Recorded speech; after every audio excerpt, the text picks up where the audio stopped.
పరిశుద్ధుడా, ప్రేమల దేవా, నీ యొక్క ఘనమైన నామానికి లెక్కలేని వందములు, స్తుతులు, స్తోత్రములు చెల్లించుకుంటున్నాను ప్రభా. ఈ ఉదయం కాలం ప్రభా దేవా, నువ్వు లేక మమ్మల్ని ఊహించుకోలేము ప్రభా దేవా, నువ్వు లేక మేము జీవించలేము తండ్రి దేవా. అట్టి స్థితిలో మీరు మమ్మల్ని ఉంచినందుకు వందములు ప్రభా దేవా. నీ ప్రేమ మాత్రం మాకు చాలు ప్రభా, నీ కృప మాకు చాలు ప్రభా దేవా, నీ రక్షణ మాకు చాలు ప్రభా దేవా. ఈ పాపపు ఊబిలో నుండి మమ్మల్ని ప్రభా పైకి లేపి ప్రభా పరిశుద్ధులుగా తీర్చిదిద్దినందుకు నీకు లెక్కలేని వందములు ప్రభా దేవా. నీవు మా కొరకు కాల్చిన ప్రతి ఒక్క రక్తము చుక్క కొరకు నీకు వందనములు, స్తుతులు, స్తోత్రములు ప్రభా దేవా. మా కొరకు ప్రభా నువ్వు అనుభవించిన బాధను బట్టి నీకు వందనాలు ప్రభా దేవా. యేసయ్య, మేము ప్రభా నీ వాక్యాన్ని వినుచుండగా ప్రభా మా హృదయంలో వాక్యాన్ని భద్రపరుచుకొని ప్రభా ఓ దేవా, వాక్య ప్రకారం మేము జీవించడానికి సహాయం చేయమని ప్రార్థన చేసినాం దేవా. నీకే వందములు, స్తుతులు, స్తోత్రం చెల్లించుకున్నాం దేవా. అయా ప్రభా, నీ దైవ సేవకుని ప్రభా నీ పాదాల చెంత పెట్టుచున్నాము తండ్రి. అయా యేసయ్య, నీ యొక్క దైవ సేవకుని ప్రభా ప్రతి ఒక్క నరాన్ని ప్రభా నీ యొక్క వాక్యమైన ఖడ్గము ద్వారా స్వస్థపరచమని ప్రార్థన చేయించున్నాం దేవా. నీ వాక్యం సెలవిచ్చుచున్నది కదా ప్రభా దేవా. యేసయ్య, నీ యొక్క వాక్యము వాడిగల రెండంచులు గల ఖడ్గము కంటే వాడి అయినదని ఓ దేవా, అది ప్రతి నరములోని చొచ్చుకొని వెళ్ళుచు మూలుగుల్లో ఉన్న ప్రభా అనారోగ్యమును కూడా స్వస్థపరుస్తుందని చెప్పి ఉన్నది కదా ప్రభా దేవా. నీ యొక్క సేవకుని ఈరోజు స్వస్థపరచమని, ఈ దినమును ఈ గడియలో స్వస్థపరచమని ప్రభా మేము ప్రభా వేడుకొనిచున్నాము తండ్రి. మా మొరను ఆలకించండి ప్రభా దేవా దేవా. యేసయ్య, నీకే వందములు, స్తుతులు, స్తోత్రములు చెల్లి. వచ్చిన వారందరిని దీవించండి, ఆశీర్వదించండి ప్రభా ఓ దేవా. నీవు ప్రభా యేసయ్య ఎక్కడుండి నువ్వు మాట్లాడుచుండగా నన్ను మరుగు చేయమని ప్రార్థన చేయించున్నాం దేవా దేవా. యేసయ్య, నీ యొక్క లేఖనాలు ప్రభా ఇక్కడ విప్పబడుచుండగా ప్రభా దేవా ప్రతి ఒక్కరు ప్రభా శ్రద్ధ కలిగి ప్రభా ఎక్కడ ప్రభా లేఖనం నుండి తొలగిపోకుండా ప్రభా ఎక్కడ ప్రభా బయట ఆలోచనలు చేయకుండా ప్రభా ఓ ప్రభా ప్రతి ఒక్కరు ప్రభా వాళ్ళ యొక్క తలంపులు నీ పాదాల చెంత ఉంచి ప్రభా ఓ దేవా యేసయ్య, నీ యొక్క వాక్యం వినడానికి సహాయం చేయమని ప్రార్థన చేయించున్నాం. చిన్న బిడ్డలని యొక్క స్వాధీనంలో ఉంచుకో ప్రభా. ఎక్కడ ప్రభా యేసయ్య అల్లరి చేయకుండా ప్రభా నువ్వు వారిని స్వాధీనంలో ఉంచుకోమని ప్రార్థన చేయించున్నాం దేవా. నీకే వందములు, స్తుతులు, స్తోత్రములు చెల్లించుకుంటూ ఇవ్వబడిన కానుకలను బట్టి లెక్కలేని వందములు, స్తుతులు, స్తోత్రములు చెల్లించుకుంటూ నా ప్రియుడు నా రక్షకుడైన ప్రభువైన యేసుక్రీస్తు నామములో ప్రార్థించి అడిగి వేడుకొనుచున్నాము తండ్రి. సంగమంతా ఆమేన్ చెప్దాం. ఆమేన్. అందరూ అదే విధంగా నిలబడి ఉండగా పరిశుద్ధ గ్రంథం నుండి యెహోషువ రాసిన మొదటి అధ్యాయము మొదటి 5 వచనాలు పురుషుల నుంచి సంఘ పెద్దల నుంచి ఎవరన్నా ఒకరు చదివి దేవుని నామాన్ని కనపరచు. తరువాత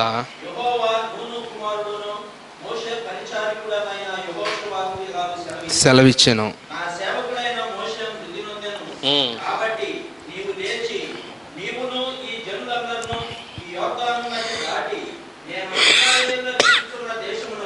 వెల్లుడి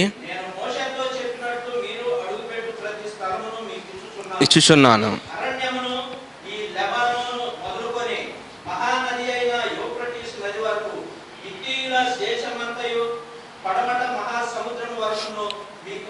సరిహద్దు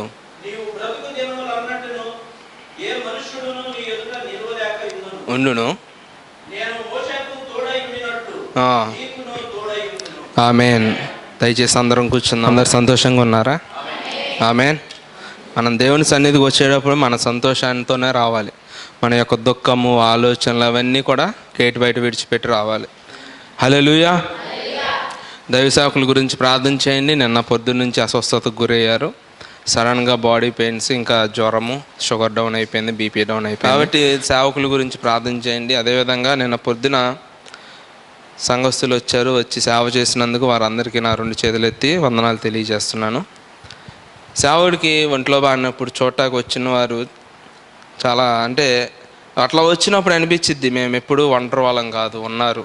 హల్లెలూయా. నిజంగా అభిమానించే వాళ్ళు ఉన్నారు, నిజంగా సేవకుడిని ప్రేమించే వాళ్ళు ఉన్నారని అనిపిస్తూ ఉంటుంది.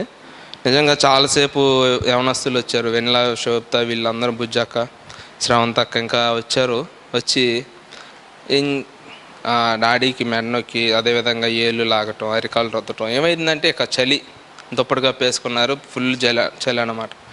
కాబట్టి అదేవిధంగా పెదనాన్నకు కూడా నేను వందనాలు తెలియజేస్తున్నాను. ఎందుకంటే పొద్దున్నే రావటం వల్ల ఆయనకు అవన్నీ తెలుస్తున్నాయి. కొద్ది దగ్గరుండి కేర్ తీసుకోగలుగుతున్నాను. నేను డ్యూటీకి వెళ్ళినా సరే పెదనాన్న వచ్చి కేర్ తీసుకోండి. మీరందరూ నేను చెప్పేది ఏంటంటే సేవకుడి గురించి ప్రార్థన చేయండి. హల్లెలూయా. మీ వ్యక్తిగత ప్రార్థనలో ప్రార్థన చేయండి. అదేవిధంగా అవసరమైతే ప్రత్యేకంగా ఉపవాసం ఉండైనా సేవకుడి గురించి ప్రార్థన చేయండి. హల్లెలూయా. చూడండి, సంఘం సహకారం ఖచ్చితంగా ఉండాలి. ఎందుకంటే సేవకుడు కూడా ఒక మానవుడే. అర్థమవుతుందా? మరి మన కొరకు అంత జీవాహారాన్ని ఆయన సమకూర్చి తీసుకొచ్చి ప్రతి ఆదివారం మీకు మీ ఆత్మలు, మీ విశ్వాసం ఎదగడానికి ఆయన అంటే ఆ కష్టపడుతున్నప్పుడు సంఘంగా మనం ఏం చేయాలంటే ఖచ్చితంగా ఆయనకి మనం సహకరించాలి. హల్లెలూయా. ఈరోజు నేను తీసుకున్న అంశం ఏంటంటే, నేను మోషేకి తోడై ఉండినట్లు నీకును తోడై ఉండెదను. హల్లెలూయా. అందరం నా తర్వాత అందరు చెప్పండి, నేను మోషేకి తోడై ఉన్నట్లు నీకును తోడై ఉండుదును. నీకును తోడై ఉందును. మరలా చెప్దాం, దేవుడు మోషేకి తోడై ఉండినట్లు నాకును తోడై ఉందును. ఆమేన్ చెప్దామా? ఆమేన్. దేవుడు మోషేకి తోడై ఉన్నట్లు మనకు కూడా తోడై ఉంటానని ఈరోజు మనతో మాట్లాడడానికి దేవుడు లేఖనాలు తీసుకొచ్చాడు. ఆల్రెడీ నేను ఇది ఎప్పుడు మమ్మీ చనిపోయిన తర్వాత కింద ఆరాధన జరుగుతున్నప్పుడు నేను గురువారం ప్రార్థనలో ఒకసారి చెప్పాను. అయినా సరే దైవ సేవకులు ఎప్పుడైతే నాకు చెప్పాలి అని చెప్పినప్పుడు నా ఆలోచన అంతా ప్రకటన 5వ అధ్యాయం చెప్దామనేసి అనుకున్నా. ప్రకటన 5వ అధ్యాయం ప్రవక్త చెప్పాడు, 2 భాగాలు ఉంటాయి. ప్రకటన 5వ అధ్యాయము భాగం పార్ట్ 1 పార్ట్ 2 ఉంటుంది. అది తీసుకొని నేను ప్రవక్త వర్తమానాన్ని వివరిద్దామని అనుకున్నప్పుడు దేవుడు మరి సడన్గా మహబూబాబాద్ వెళ్ళి వచ్చిన తర్వాత దేవుడు నాకు ఆలోచన పెట్టాడు, మోషేకి తోడై ఉన్నట్లు సంఘానికి ఈరోజు దేవుని తోడు అవసరమై ఉన్నది కాబట్టి. హల్లెలూయా. మరి ఎవరు దేవుని యొక్క తోడు కోరుకుంటున్నారు ఈరోజు నిజంగా నాకైతే తెలియదు, కానీ దేవుడు వారితో మాట్లాడలాగానే సహాయం చేయండి. హల్లెలూయా. అందరు కూడా మీ యొక్క ప్రార్థనలో నన్ను ఎత్తిపట్టుకొని, నాకు కూడా ఆరోగ్యం బాగాలేదు, బాగా దగ్గు, ఏంటంటే డస్ట్ ఎలర్జీ వల్ల ఈ కంటిన్యూస్ దగ్గు జలుబు అనేది ఉంటుంది. అది జీవితంలో ఒక పార్ట్ అయిపోయింది. కానీ ఏంటంటే ప్రసంగం చేయటానికి ఇక్కడికి వచ్చినప్పుడు అది అడ్డంగా ఉండకుండా ఉండాలని ప్రార్థన చేయండి. హల్లెలూయా. మనం లేఖనం చూసుకున్నట్లయితే యెహోషువ 1వ అధ్యాయంలో దేవుడికి యెహోషువకు జరుగుతున్న సంభాషణ. ఎవరికెవరికి? దేవునికి యెహోషువకి జరుగుతున్న ఒక సంభాషణ. అంటే ఇద్దరు వ్యక్తులు మాట్లాడుకునేటప్పుడు జరిగేదాన్ని ఏమంటారంటే ఒక డిస్కషన్, లేకపోతే సంభాషణ, లేకపోతే కన్వర్జేషన్ అంటారు. సో ఏంటి ఇక్కడ ఏం జరుగుతుందంటే, ఇక్కడ ఏమైంది, మొదటి వచనంలో ఏముంది అంటే, మొదటి లైన్లో ఏముంది, దేవుని యెహోవా సేవకుడైన మోషే చనిపోయిన తర్వాత. ఇదంతా ఎప్పుడు జరుగుతుందంటే, చూడండి, నేను లేఖనంలోకి వెళ్ళకముందు ఒక విషయం చెప్పి నేను వెళ్తాను. ఇప్పుడు మనం విజయవాడ వెళ్ళాలి. ఎక్కడికి వెళ్ళాలి? విజయవాడ మనకి ఎక్కడి నుంచి 20 కిలోమీటర్లు. బస్ స్టాండ్ కరెక్ట్గా మన ఇళ్ళ దగ్గర నుంచి విజయవాడ బస్ స్టాండ్ కరెక్ట్గా 20 కిలోమీటర్లు ఉంటుంది. మహా అయితే 60 స్పీడ్లో వెళ్తే, ఎంత 60 స్పీడ్లో వెళ్ళినా సరే విజయవాడలో ట్రాఫిక్ ఉంటుంది, అది ఇది ఉంటుంది, ఖచ్చితంగా అరగంట పట్టిద్ది, లేదా 25 నిమిషాలు, 25 నిమిషాలు పట్టిద్ది కదా. అలా కాదు, 5 నిమిషాల్లోనే నేను విజయవాడ వెళ్ళాలి అనేసి అనుకుంటే అయ్యిద్దా? చెప్పాలి. లేదు, ఒక ఆటో ఎక్కారు, ఆటో ఎక్కి 5 నిమిషాల్లో విజయవాడ తీసుకెళ్ళలేదని 5 నిమిషాలు అయిన తర్వాత దిగి నేను కిరాయి కూడా ఏమని అన్నాడు అనుకో, ఎలా ఉండిద్ది? అసలు అయ్యే పనే?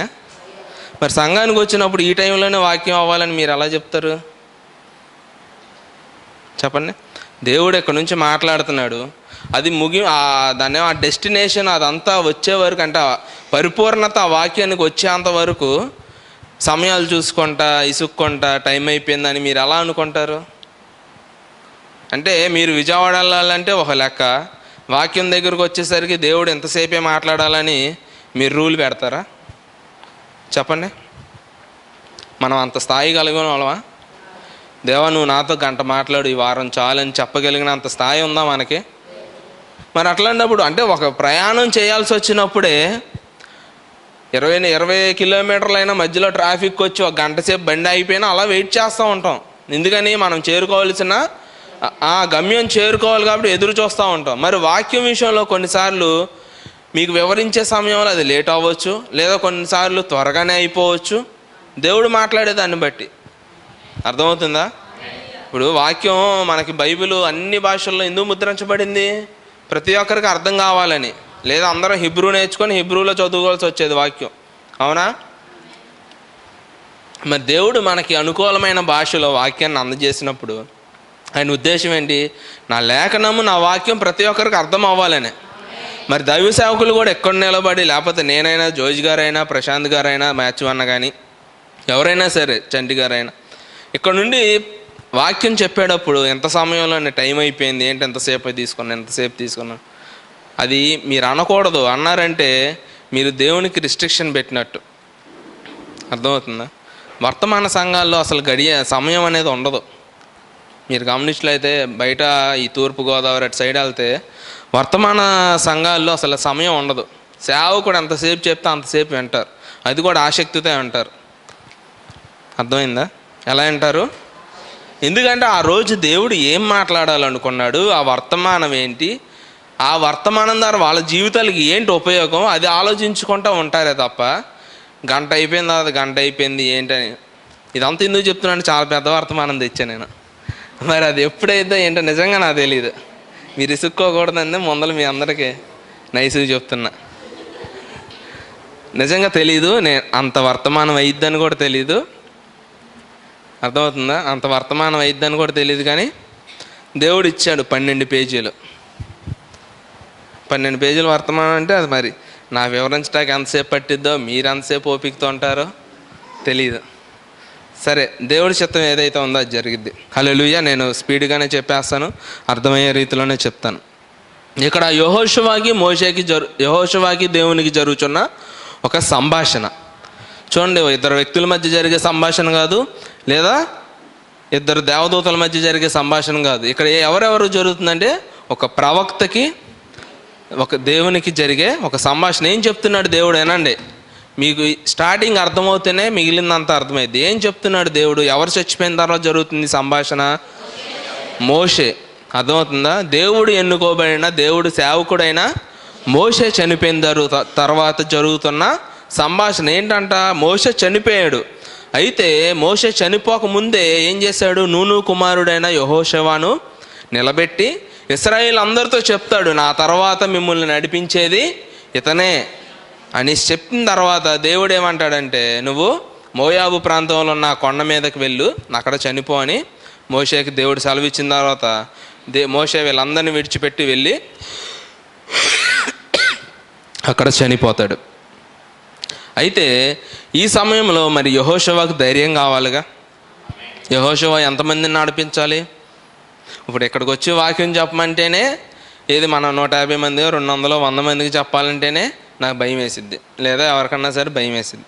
మరి అట్లాంటిది ఎంతమంది? 1,40,000 ఎంతమంది? 40 లక్షల మేబీ అయ్యి ఉండొచ్చు. ఇశ్రాయేల్ని ఐగుప్తు నుండి విడిపించబడిన తర్వాత 40 లక్షల మంది అయ్యి ఉండొచ్చు. ఒక వ్యక్తి అంతమందిని నడిపించాలంటే అతనికి ధైర్యం ఉంటుందా? చెప్పండి. మిమ్మల్ని 10 మందికి మిమ్మల్ని లీడర్గా ఉండమంటేనే ఉండగలుగుతారా? డాక్రాలో ఉండమంటేనే ఉండలేని అంటారు. ఎందుకు?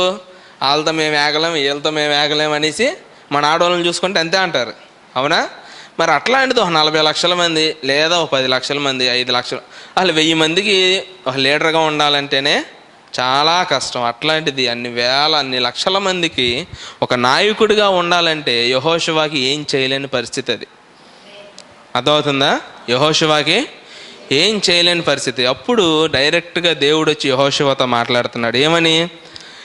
నా సేవకుడైన మోషే మృతి నొందెను, కాబట్టి నీవు లేచి నీవును ఈ జనులందరూ ఈ యోర్దాను నది దాటి నేను ఇశ్రాయేలుకి ఇచ్చుతున్న దేశమునకు వెళ్ళండి. అర్థమైందా? నేను మోషేతో చెప్పాను ఏమని? ఒక స్థలాన్ని ఇస్తాను. హల్లెలూయా. ఒక స్థలాన్ని ఇస్తాను. ఏది? వాగ్దాన భూమిని మీకు ఇస్తాను. కాబట్టి మీరు ఏదైతే అడుగు పెట్టే ప్రతి స్థలం ఉందో అది మీకు అయ్యిద్ది. హల్లెలూయా. అరణ్యమును ఈ లెబానోను మొదలుకొని మహానది అయిన యూఫ్రటీసు నది వరకును, హిత్తీయుల దేశమంతయు పడమట మహాసముద్రము వరకును మీకు సరిహద్దు. నీవు బ్రతుకు దినములన్నిటను, ఈ లైన్ బాగా గుర్తుపెట్టుకో, నీవు నువ్వు ఇంకా బ్రతికే దినాలన్నీ కూడా ఏ మనుష్యుడు, చెప్పాలి, ఏ మనుష్యుడు నీ యొదట నిలవలేక ఉండును. హల్లెలూయా. ఇది మామూలు విషయం కాదు. ఇది నువ్వు బ్రతికే అంతకాలం నీకు ఎదురుగా ఎవడు ఉండలేడు అని చెప్పటం మామూలు విషయం కాదు. మనకు అలా చెప్తే మనం అసలు మామూలుగా ఉన్నాం, అవునా? దేవుడు డైరెక్ట్గా వచ్చి నువ్వు బ్రతికినంతకాలం నీకు ఎదురు లేదు, నువ్వు ఏది చేస్తే అది నీదే, నువ్వు ఎక్కడ కాలు పెడితే అది నీదే, నువ్వు ఎవరితో యుద్ధం చేసినా నువ్వే గెలుస్తావు అని చెప్తే ఇక మనకి ఈ బాధలు ఉండవు, ఏముండవు, అవునా? ఈరోజు దేవుడు నీకు అట్లాంటి వాగ్దానం ఈరోజు ఇవ్వబోతున్నాడు. హల్లెలూయా. మీరందరూ నమ్మాలి. హల్లెలూయా. అసలు ఈ మోషే ఎవరు? మొదట మనం మోషేని తీసుకుందాం.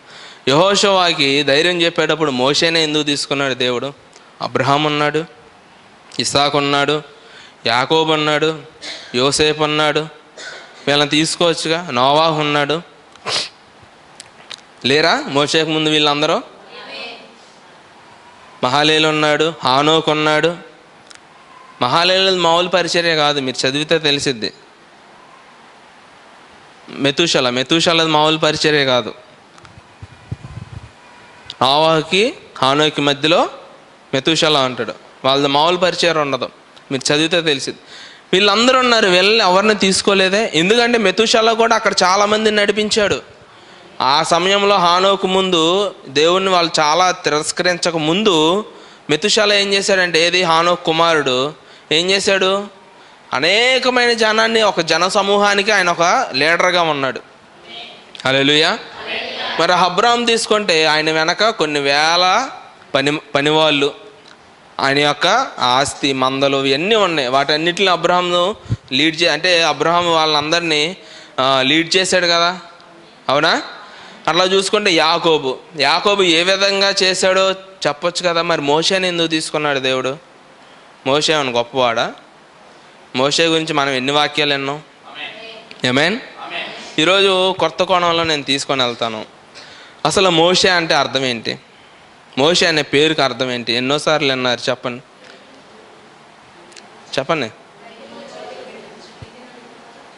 కరెక్ట్గా చెప్పండి. విమోచకుడు. ఇంకో అర్థం కూడా ఉంటుంది, నీటి నుండి విడిపించబడినవాడు. మోషే అనే పేరుకు అర్థం ఏంటంటే నీటి నుండి తీయబడినవాడు, లేకపోతే నీటి నుండి లాగబడినవాడు. ఎంతవరకు తెలిసి ఈ మాట? హల్లెలూయా. మోషే అంటే అర్థం ఏంటంటే నీటి నుండి తీయబడినవాడు. కరెక్ట్ వర్డ్ ఏంటంటే నీటి నుండి తీయబడినవాడు. హల్లెలూయా. అసలు మోషేకి ఆ పేరు పెట్టింది ఎవరు? మనం చాలాసార్లు విన్నాం. మోషేకి మోషే అని పేరు పెట్టింది ఎవరు? హానా?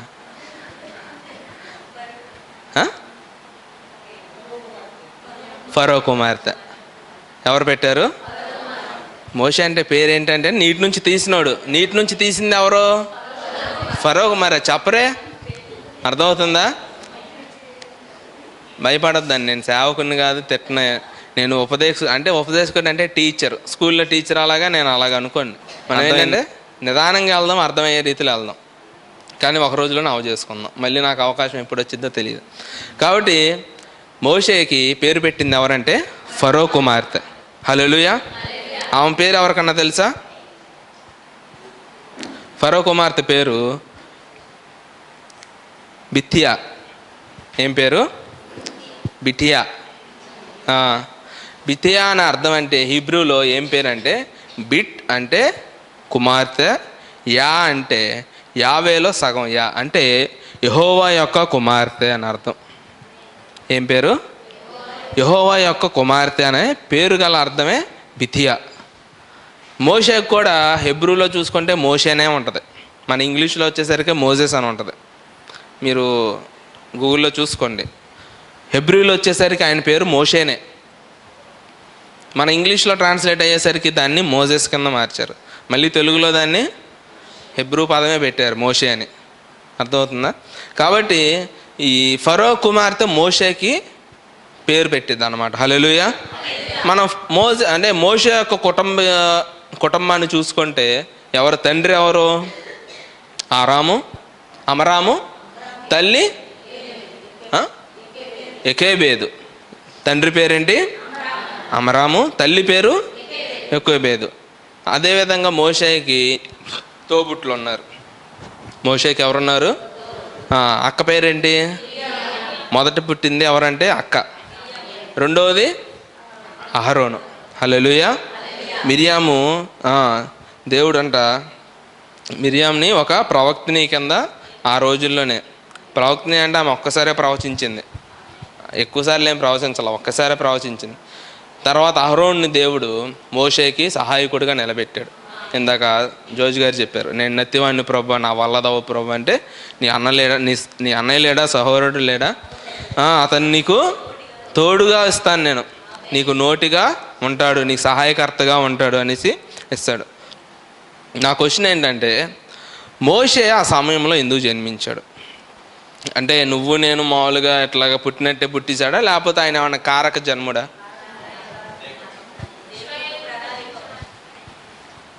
అవునా? తెలుసా? ఎంతమందికి తెలుసు?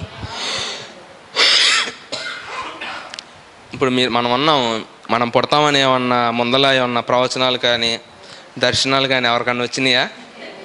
చెప్పండి. చెప్పాలి, అందరు సమాధానం చెప్పాలి. నువ్వు పుడతావనో నేను పుడతానో పూర్వం ఎవరన్నా రాశారా నీ గురించి కానీ, లేకపోతే నా గురించి కానీ ఎవరికన్నా దర్శనాలు వచ్చినాయా? ఎవరన్నా ప్రవచనాలు చెప్పారా? అంటే మనకలాగా సాదాసిధంగా అంటే సాధారణంగా పుట్టిన వ్యక్తి అయితే కాదు మోషే. హల్లెలూయా. మోషే పుట్టడానికి అనేక మంది ప్రవచనాలు చెప్పారు. హల్లెలూయా. మొదటగా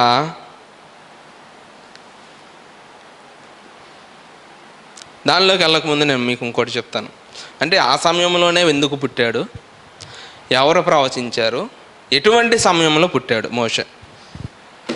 ఏనండి, మోషే ఎటువంటి సమయంలో పుట్టాడు, ఆ గడియలో ఏం జరుగుతుంది, అర్థమవుతుందా? అసలు ఆయన పుట్టడానికి ఎవరెవరు ప్రవచనాలు చెప్పారో నేను చెప్తాను. మొదటగా మనం చూసుకుంటే అసలు ఐగుప్తులోకి మొట్టమొదట వెళ్ళింది ఎవరు?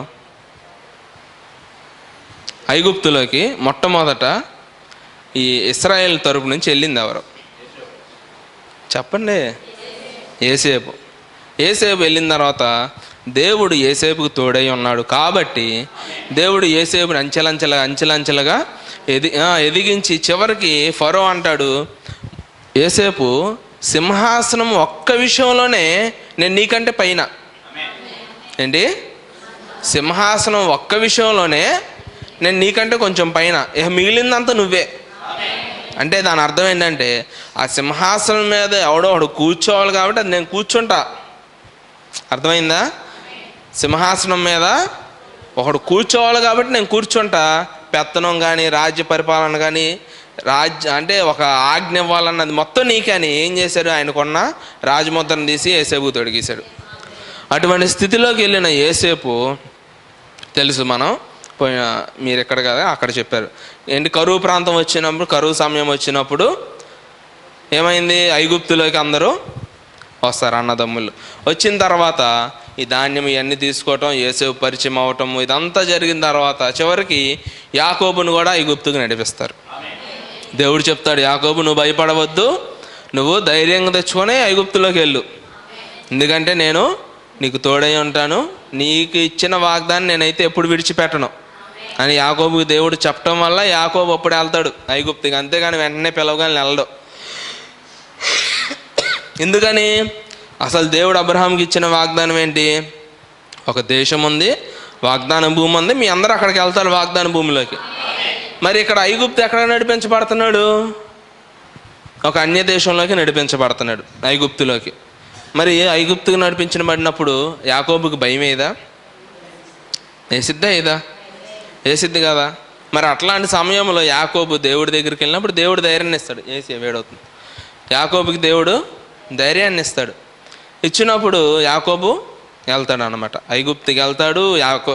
యోసేపు తీసుకెళ్ళి యాకోబుని ఫరోకి పరిచయం చేస్తాడు. యాకోబు పరిచయం చేసిన వెంటనే ఫరోని యాకోబు దీవిస్తాడు. అడుగుతాడు అనమాట, నువ్వు ఎన్ని సంవత్సరాలు బ్రతికావంటే నేను ఒక 125 అంటాడు. 125 ఆశ్చర్యపోతాడు. మళ్ళీ అంటాడు, మా పితరులు బ్రతికిన దానికంటే నేను తక్కువేనయ్యా అంటాడు. ఎవరు? యాకోబు. ఇదంతా వింటాడు. యోసేపు చేతిలో మొత్తం పరిపాలన ఉంది కాబట్టి వాళ్ళకి గోషేనులో ఒక ప్రాంతాన్ని ఇస్తాడు అనమాట. ఎందుకనంటే వీళ్ళకి మందలు ఎక్కువ. ఎవరికి? యాకోబు వాళ్ళకి గొర్రెల మందలు కానీ ఏమన్నా ఎక్కువ. ఆ టైంలో మొత్తం కరువులో ఉన్నప్పుడు ఆ గోషేన్ అనే ప్రాంతంలోనే పచ్చగా ఉంది. యోసేపు వాళ్ళ కుటుంబానికి మంచిదని తెలిసి వాళ్ళని అక్కడ నియమిస్తాడు. అయితే కాలక్రమం యాకోబు చచ్చిపోతాడు, కాలక్రమం యోసేపు చచ్చిపోతాడు. ఆ తర్వాత ఒక కొత్త రాజు వచ్చి తీరా చూస్తే ఏమవుతుందంటే ఐగుప్తీలు కనబడతల్లా. ఐగుప్తులో ఎవరు కనబడతల్లా? కందులు పడేస్తే ఎవరు కనపడాలండి? కందులు పడ. అంతలా కాకుండా అందరూ అమెరికా వాళ్ళు కనిపిస్తే ఎలా ఉంటుంది చెప్పండి? ఏమన్నా అంతేనా? ఇప్పుడు కందులు పడొచ్చి చూస్తే ఎవరు కనపడాలి? మన వాళ్ళు అందరు కనపడాలి. అలా కాకుండా అమెరికా వాళ్ళు కనిపిస్తుంటే అర్థం ఏంటి? మన వాళ్ళు తగ్గిపోయారు, వాళ్ళు పెరిగిపోయారు. ఇప్పుడు ఐగుప్తీలు ఎవరు లేరు. ఎంతవరకు అసలు విచ్చలవిడిగా ఎట్టు చూసినా తలగా ఎట్టు తిప్పినా సరే అంగీలు వేసుకొని మురికి బట్టలు వేసుకొని మొత్తం ఐగుప్తు అంతా మురికి బట్టలు వేసుకొని మన వాళ్ళు తిరిగేస్తున్నారు ఇశ్రాయేలీలు. అర్థమవుతుందా? వాళ్ళు ఆ మందలు కాసుకుంటా. ఎప్పుడు రాజు అప్పుడు వచ్చిన కొత్త ఫరో ఏం చేస్తాడంటే, నేను స్పీడ్గానే వెళ్ళిపోతున్నా. అప్పుడు కొత్తగా వచ్చిన ఫరో ఏం చేస్తాడంటే, వింటున్నారా? ఫరో ఏం చేస్తాడంటే వీళ్ళ గురించి తెలుసుకున్నాడు. అసలు వీళ్ళెవరు, ఎక్కడి నుంచి వచ్చారని తెలుసుకున్నప్పుడు మొత్తం తెలుసుకున్న తర్వాత ఈయనకి ఒక డౌట్ వచ్చింది. ఒకానొక సమయంలో వీళ్ళ సహోదరుడు ఏశావు ఉన్నాడు. తెలుసుగా ఏశావు ఎవరు? యాకోబు వాళ్ళ అన్నయ్య. ఆయన ఒక ప్రదేశానికి యుద్ధానికి వెళ్ళేటప్పుడు వీళ్ళు కూడా ఆయనకి సహాయంగా వెళ్ళి ఆ యుద్ధంలో జయం పొందుకున్నారు. రేపొద్దున ఆ ఏశావు గాని ఐగుప్తు మీదకి యుద్ధానికి వస్తే వీళ్ళు కూడా యుద్ధంలో పాల్గొని మన మీద జయం పొందుకొని ఇక్కడి నుంచి వెళ్ళిపోతారేమో అనేసి ఏం చేశాడంటే, వీళ్ళందరికీ ఇక గొర్రెలు కాసుకోవటం కాదు, వీళ్ళందరి మందలు కాసుకోవటం కాదు, లోపల పిలపండి బానిస బ్రతుకు తెప్పింది. అప్పుడు దాకా స్వేచ్ఛగా జీవించారు. వాళ్ళ జంతువులు కాచుకుంటున్నారు, వాళ్ళే బ్రతుకుతున్నారు. కానీ ఎప్పుడైతే ఈయనకి అనుమానం వచ్చిందో ఏంటంట, ఈ అనుమానం వచ్చిందో వెంటనే ఏం చేశాడంటే వీళ్ళని వెట్టి పనులు అంటే వెట్టి చాకరీలు. నిర్గమకాండం 1:8-14 ఉంటుంది. అప్పుడు యోసేపును ఎరుగని కొత్త రాజు ఐగుప్తును ఏలన ఆరంభించెను. అతడు తన జనులతో ఇట్లనెను, ఇదిగో ఇశ్రాయేలు సంతతి అయిన ఈ జనము మనకంటే విస్తారముగాను బలిష్టముగాను ఉన్నది. వారు విస్తరింపకుండానట్లు మనము వారి ఎడల యుక్తిగా జరిగించుదాము రండి. యుక్తిగా అంటే తెలివిగా ఏమన్నా చేద్దాము రండి. లేకపోతే యుద్ధము కలిగినప్పుడు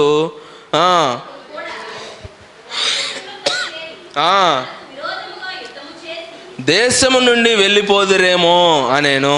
కాబట్టి వారి మీద పెట్టిన భారములలో వారిని శ్రమ పెట్టుటకు వెట్టి పనులు చేయించు అధికారులను వారి మీద నియమింపగా వారు ఫరో కొరకు ధాన్యదులను నిల్వ చేయు పీతముతో రామసేనును పట్టణములను కట్టిరి.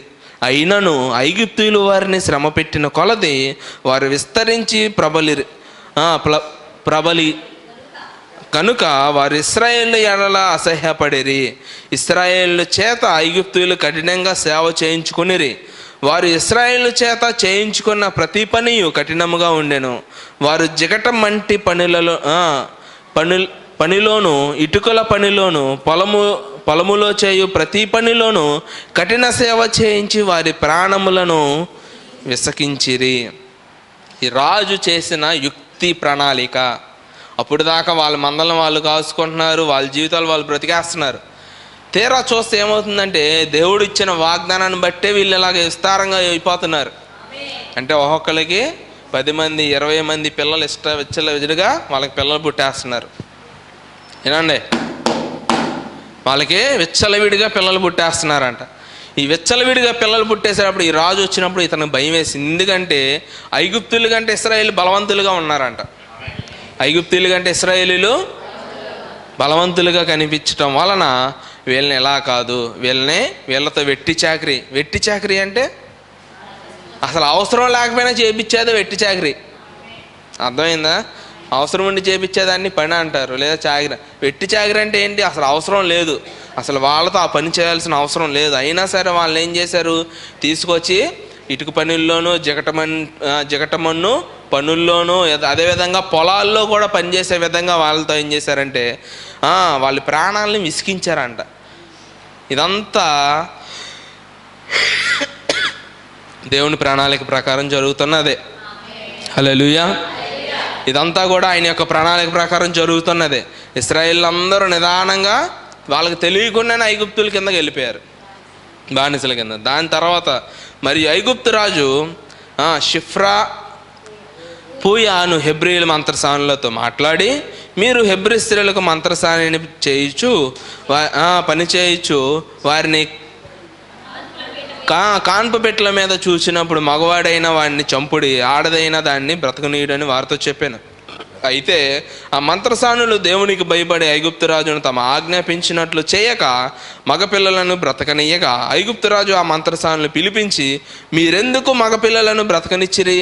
ఈ పని ఎలా చేసిరని అడిగాను. అందుకు ఆ మంత్రసానులు, హెబ్రీ స్త్రీలు ఐగుప్తు స్త్రీలు వంటి వారు కారు, వారు చురుకైన వారు. మంత్రసాని వారి యొద్దకు వెళ్ళక మునిపే వారు ప్రసవించి ఉందిరని ఫరోతో చెప్పిరి.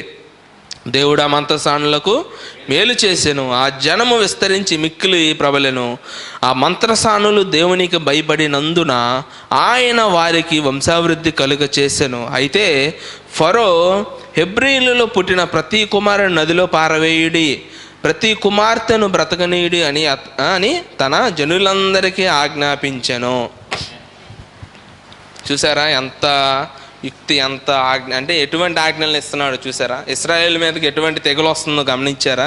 అప్పటి వరకు ప్రశాంతంగా ఉన్న వారి జీవితంలోకి, అప్పటి వరకు ప్రశాంతంగా కొనసాగిస్తున్న వాళ్ళ యొక్క బ్రతుకుల్లోకి ఎటువంటి ఆజ్ఞలు వస్తున్నాయో గమనిస్తున్నారా? చివరికి ఎక్కడికి వెళ్ళిపోయాడు ఫరో? పసిబిడ్డలను చంపేదాకా వెళ్ళిపోయాడు. అర్థమవుతుందా? అసలు ఎందుకని? వీళ్ళు విస్తారంగా విస్తరించడం చూసి ఎక్కడ వీళ్ళ మీద తిరగబడతారనే ఆలోచన కలిగి మొదట పనుల్లో పెట్టేశారు. వాళ్ళని ఎంత కష్టపెట్టినా సరే, ఎంత వాళ్ళ ప్రాణాన్ని విసిగించినా సరే వాళ్ళంట విస్తరిస్తూనే ఉన్నారంట. అయినా తట్టుకోలేకపోయాడంట. అయితే నేను దాని తర్వాత ఇంకో 2వ అధ్యాయంలో ఉంటుంది, లేవి వంశస్థుడు ఒకడు వెళ్ళి లేవి కుమార్తెను వివాహము చేసుకొనెను. ఆ స్త్రీ గర్భవతియే కుమారుని కని వాడు సుందరుడై ఉన్నట్టు చూచి 3 నెలలు వాడిని దాచెను. నేను అడుగుతాను, అసలు మీకు తెలియంది అంటే నేనేం చెప్తున్నానంటే, ఈ 14-15 వచనాలకు మధ్యలో 14-15 వచనాల మధ్యలో చాలా జరిగింది. అవునా? 14 చప్పట్ల 14 మొదటి అధ్యాయం 14-15 వచనాల మధ్యలో చాలా జరిగింది. ఏం జరిగిందంటే, ఇప్పుడు 2వ అధ్యాయం డైరెక్ట్లోకి వెళ్ళిపోతే అక్కడ ఎవరి గురించి రాయబడింది? లేవి వంశస్థుడు ఉన్నాడంట, వెళ్ళి లేవి కుమార్తెను పెళ్లి చేసుకున్నాడంట. పెళ్లి చేసుకున్న తర్వాత ఒక సుందరుడు, ఒక మంచి కుమారుడు పుట్టాడంట. అతన్ని 3 నెలలు దాచిందంట. అతను ఎవరు? మరి మోషేకి ముందు 2 పుట్టారు, వాళ్ళ గురించి రాయబడలేదేంటి? మోషే ముందు 2 పుట్టారుగా, పుట్టారా పుట్టలేదా? చెప్పాంగా ఇందాక మనం, మిరియాము అహరోను. మరి వాళ్ళ గురించి వాళ్ళ పుట్టక రాయబడలేదేంటి? నేను చెప్తానండి. ఇశ్రాయేలు అప్పుడు ఐగుప్తులోకి వచ్చిన 125వ సంవత్సరం. అది ఎంత? 125వ సంవత్సరం. అప్పుడు ఏంటంటే ఐగుప్తులు ఈ సంతతి విని, అంటే ఏ పని అంటే ఏసావు అంటే వీళ్ళ సంతానం ఇదంతా వస్తున్నారని తెలిసి ఇశ్రాయేలు ఏసావుతో ఎక్కడ కలిసి యుద్ధం చేస్తారని భయపడి ఏం చేశారంట, ఐగుప్తీయులు ఇశ్రాయేలుతో ఇట్లండ్రి, మీరు త్వరగా మీ పని చేయుడి, మీ పని పూర్తి చేయండి అంటే వాళ్ళని ఇలా కష్టపెడతా వచ్చారనమాట. అయితే ఎప్పుడైతే వీళ్ళు ఇలాగా కష్టపెట్టినా సరే, ఏంటి వీళ్ళని కష్టపెట్టినా సరే, ఎక్కడ నేను 14 వచ్చిన దగ్గర గురించి చెప్తున్నా, కష్టపెట్టినా సరే వీళ్ళు ఇలా అభివృద్ధి చెందుతున్నారని రాజు ఏం చేశాడంటే ఒక మీటింగ్ పెట్టాడంట, కౌన్సిల్ పెట్టాడంట. ఏం పెట్టాడు? కౌన్సిల్ పెట్టాడంట. కౌన్సిల్ పెట్టడం వల్ల ఏంటంటే ఐగుప్తులో ఉన్న పెద్దలు, రాజులు, జ్ఞానులు వీళ్ళందరూ కూడా కౌన్సిల్కి అటెండ్ అయ్యారంట. అంటే ఒక మీటింగ్ పెట్టాడు, అర్థమవుతుందా? ఒక మీటింగ్ పెట్టడం వల్ల వీళ్ళందరూ అటెండ్ అయ్యారు. అయితే ఐగుప్తు పెద్దలందరూ, అక్కడ జ్ఞానులందరూ రాజుతో ఇట్లా అంటున్నారు, రాజా శాశ్వతంగా జీవించాలి. ఎందుకంటే రాజు దగ్గరికి వెళ్ళగానే ఆ చెప్పు అలా అంటే కుదరదు, వాళ్ళ పద్ధతులు అవన్నీ ఉంటాయి. వెళ్ళగానే ఫస్ట్ రాజును 10 నిమిషాలు పొగడాలి, అన్నీ పొగిడిన తర్వాత నెక్స్ట్ టాపిక్లోకి వెళ్తారు. సో వాళ్ళు ఇలా చెప్తున్నారు అనమాట, రాజా నువ్వు శాశ్వతంగా జీవించాలి, నువ్వు ఇశ్రాయేల్ ప్రజలకు వ్యతిరేకంగా మాకు సలహా ఇచ్చావు, మరియు మేము రాజు మాట ప్రకారం వారికి చేశాము. చెప్తున్నాడు, నువ్వు ఇశ్రాయేల్ ప్రజలకు నువ్వు వ్యతిరేకంగా నువ్వు ఒక సలహా ఇచ్చావు, వాళ్ళని కష్టపెట్టమన్నావు, ఆ పనుల్లో ఈ పనుల్లో అవసరమైన దాంట్లో అన్నింటిలో వాళ్ళు పెట్టించాం. అయినా సరే వాళ్ళు ఆనందంగానే ఉంటున్నారు, సంతోషంగానే ఉంటున్నారు, అభివృద్ధి చెందుతున్నారు. మరి అట్లాంటప్పుడు ఏం చేద్దామని అన్నప్పుడు, కానీ శ్రమ పెరుగుదలకు అనుగుణంగా వారు దేశంలో అభివృద్ధి చెందుతూ పెరుగుతున్నారు. మరి ఇదిగో దేశం మొత్తం వారితో నిండిపోయి ఉందన్నదా. అప్పుడు కాబట్టి ఇప్పుడు మా ప్రభు అయిన రాజా, ఐగుప్తు ప్రజలందరూ నీ జ్ఞానాన్ని ఉపయోగించి వారికి సలహా ఇవ్వమని నీ వైపు చూచుచున్నారు. తద్వారా ఇశ్రాయేలు నాశనం చేయడానికి లేదా దేశం నుండి వారిని తగ్గించడానికి వారిని ఓడించగలరు. మరియు రాజు వారితో ఇలా అన్నాడు. చూసారా, ఎంతవరకు వాళ్ళని దేశంలో తగ్గించేద్దాం అనుకుంటున్నారు తప్ప దేశం నుండి పంపిద్దామని మాత్రం అనుకోవట్లా. అర్థమవుతుందా? దేశం నుండి తగ్గించుదాం అంటున్నారే తప్ప దేశం నుండి బయటికి పంపించేద్దామని మాత్రం అంటలా. కాబట్టి ఈ లోపలంట ఊజు దేశంలో నుండి మెస్పటోనియా నుండి వచ్చిన ఒక రాజు ఉన్నాడు. ఆ రాజు పేరు ఏంటంటే యోబు. మన యోబు కాదు, వేరే యోబు. అర్థమవుతుందా? పేర్లు ఉంటాయి, ఒకరి పేర్లు ఇంకొకరి పేర్లు ఉంటాయి. మెస్పటోనియా నుంచి ఒక రాజు వచ్చాడంట, ఊజు దేశం నుంచే. అర్థమైందా? మళ్ళీ మన యోబు గారు ఏమో అనుకుంటా, కాదు. ఈ యోబు వచ్చి సలహా ఇస్తాడు రాజుకి. ఆ యోబు ఎప్పుడు పుట్టాడండి? అబ్రహాం కాలంలో అది జరిగింది, తెలుసు కదా. ఆ యోబు చెప్పారు కదా దైవ సేవకులు, ఆ యోబు ఆ జీవితకాలం అదంతా ఏ సమయంలో? ఒకవైపు ఏమో అబ్రహాము ఇదంతా నడుస్తూ ఉంది, ఇంకోవైపు యోబుది నడుస్తూ ఉంటుంది. అర్థమవుతుందా? అయితే యోబు వచ్చి అంటాడు అనమాట, ఏమనంటే, రాజా వారిని బాధ పెట్టడం మంచిదని భావిస్తే మీరు వారిని తగ్గించవచ్చు అని నా సలహా ఇది. ఇదిగో మేము చాలా కాలంగా యుద్ధానికి భయపడుచున్నాం, మరియు ఇశ్రాయేల్ దేశంలో ఫలించినప్పుడు యుద్ధం జరిగితే వారు మమ్మల్ని దేశం నుండి తరిమేస్తారేమో మేము భయపడతానే ఉన్నాం. రాజుకి ఇష్టమైతే ఒక రాజాజ్ఞ జారీ చేయాలి ఏంటంట, మరియు అది రద్దు చేయబడకూడదు. ఇశ్రాయేళ్లకు పుట్టిన ప్రతి మగ శిశువు రక్తం నేల మీద చిందించాలి. ఇక్కడ ఒక ఆజ్ఞ వస్తుంది. ఫస్ట్ ఏమో హింసించాలని ఒక ఆజ్ఞ, రెండోది ఏంటంట ఒక ఆజ్ఞ వెళ్ళాలి, దాన్ని రద్దు చేయకూడదు. ఎటువంటి ఆజ్ఞ అంటే ఇశ్రాయేలుకు పుట్టే ప్రతి ఒక్క మగ శిశువుని చంపేయాలి. అంటున్నారా? ఇశ్రాయేలుకు పుట్టే ప్రతి మగ శిశువుని చంపేయాలి అనేసి ఎప్పుడైతే ఈ ఊజు నుంచి వచ్చిన యోబు ఎప్పుడైతే దాన్ని ఏమంటారు రాజు ఎప్పుడైతే ఆ సలహా ఇచ్చాడో, దానికి ఐగుప్తు రాజుకి ఫరోకి మంచిది, ఇది ఏదో బాగుంది, పెద్ద వాళ్ళని చంపటం కంటే పసిపిల్లల్లోనే మొక్కలోనే వాళ్ళని తుంచేస్తే వాళ్ళు ఎదగరు, వాళ్ళ సంతానం ఉండదు అని చెప్పేసి దానికి ఒప్పుకొని అప్పుడు ఏం చేశారంటే 2 మంత్రస్థానులు పిలిపించాడు. అర్థమవుతుందా? ఇది 14-15 మధ్య జరిగిన సంభాషణ చెప్పాను. 2 మంత్రస్థానులు పిలిపించినప్పుడు ఆ మంత్రస్థానులు ఏం చేశారంటే వచ్చి ఏం పేర్లు, వాళ్ళిద్దరి పేర్లు ఏంటి సిఫ్రా పూయా, ఇద్దరు అనమాట వచ్చారనమాట. వచ్చినప్పుడు రాజు ఏం చెప్పాడంటే, మీరు మంత్రసానులు కదా, మీరు కాన్పు చేయడానికి వెళ్తారు కదా, వెళ్ళినప్పుడు మగ శిశువు పుడితే వాళ్ళని వెంటనే నీటిలో పడేయండి. అర్థమవుతుందా? వాళ్ళని వెంటనే చూడండి ఎక్కడ దాకా వెళ్ళిపోయాడు రాజు. పనులు హింసించడం దగ్గర నుంచి చిన్న పిల్లలు, అప్పుడే పుట్టిన పిల్లల్ని పేగు కత్తిరించి మగోడైతే నీళ్ళలో పడేయండి, ఆడపిల్ల అయితే బ్రతికించండి. ఈ కాలంలో ఆడపిల్ల అయితే చంపేస్తున్నారు, మగపిల్లల్ని అయితే పెంచుకుంటున్నారు. అటువంటి కాలం జరిగింది మనకి మొన్నటిదాకా. అవునా లేదా? ఆడపిల్లని ఎంతమంది తొట్టుకొప్పల్లో పడేయటం వార్తలు విన్నారు. అదేవిధంగా అప్పుడు జరిగింది ఏంటంటే మగపిల్లల్ని అయితే చంపేయండి, నీళ్ళలో పడేసేయండి, చంపేయండి అని అన్నారు. అని అన్న తర్వాత రాజ్యాజ్ఞ వెళ్ళింది. మరి రాజ్యాజ్ఞ పాటించబడాలిగా. కొన్ని సంవత్సరాలు అయిన తర్వాత చూస్తే ఇంకా పెరుగుతున్నారు జనాలు. ఏనండి, రాజాజ్ఞ వెళ్ళినా సరే జనాలు ఇంకా అభివృద్ధి చెందుతూనే ఉన్నారు. వెంటనే మళ్ళీ వీళ్ళిద్దరిని పిలిపిస్తారు. ఏంటి నేను చెప్పింది మీరు ఎందుకు చేయట్లా? ఏమని అడుగుతున్నాడు రాజు? అర్థమవుతుందా? రాజు ఏమని అడిగాడు? నేను చెప్పింది మీరు ఎందుకు చేయట్లా? అప్పుడు ఆ మంత్రసానులు ఏం చెప్పారు? రాజా, హెబ్రీ స్త్రీలు మీ ఐగుప్తు స్త్రీలు లాంటి వాళ్ళు కాదు.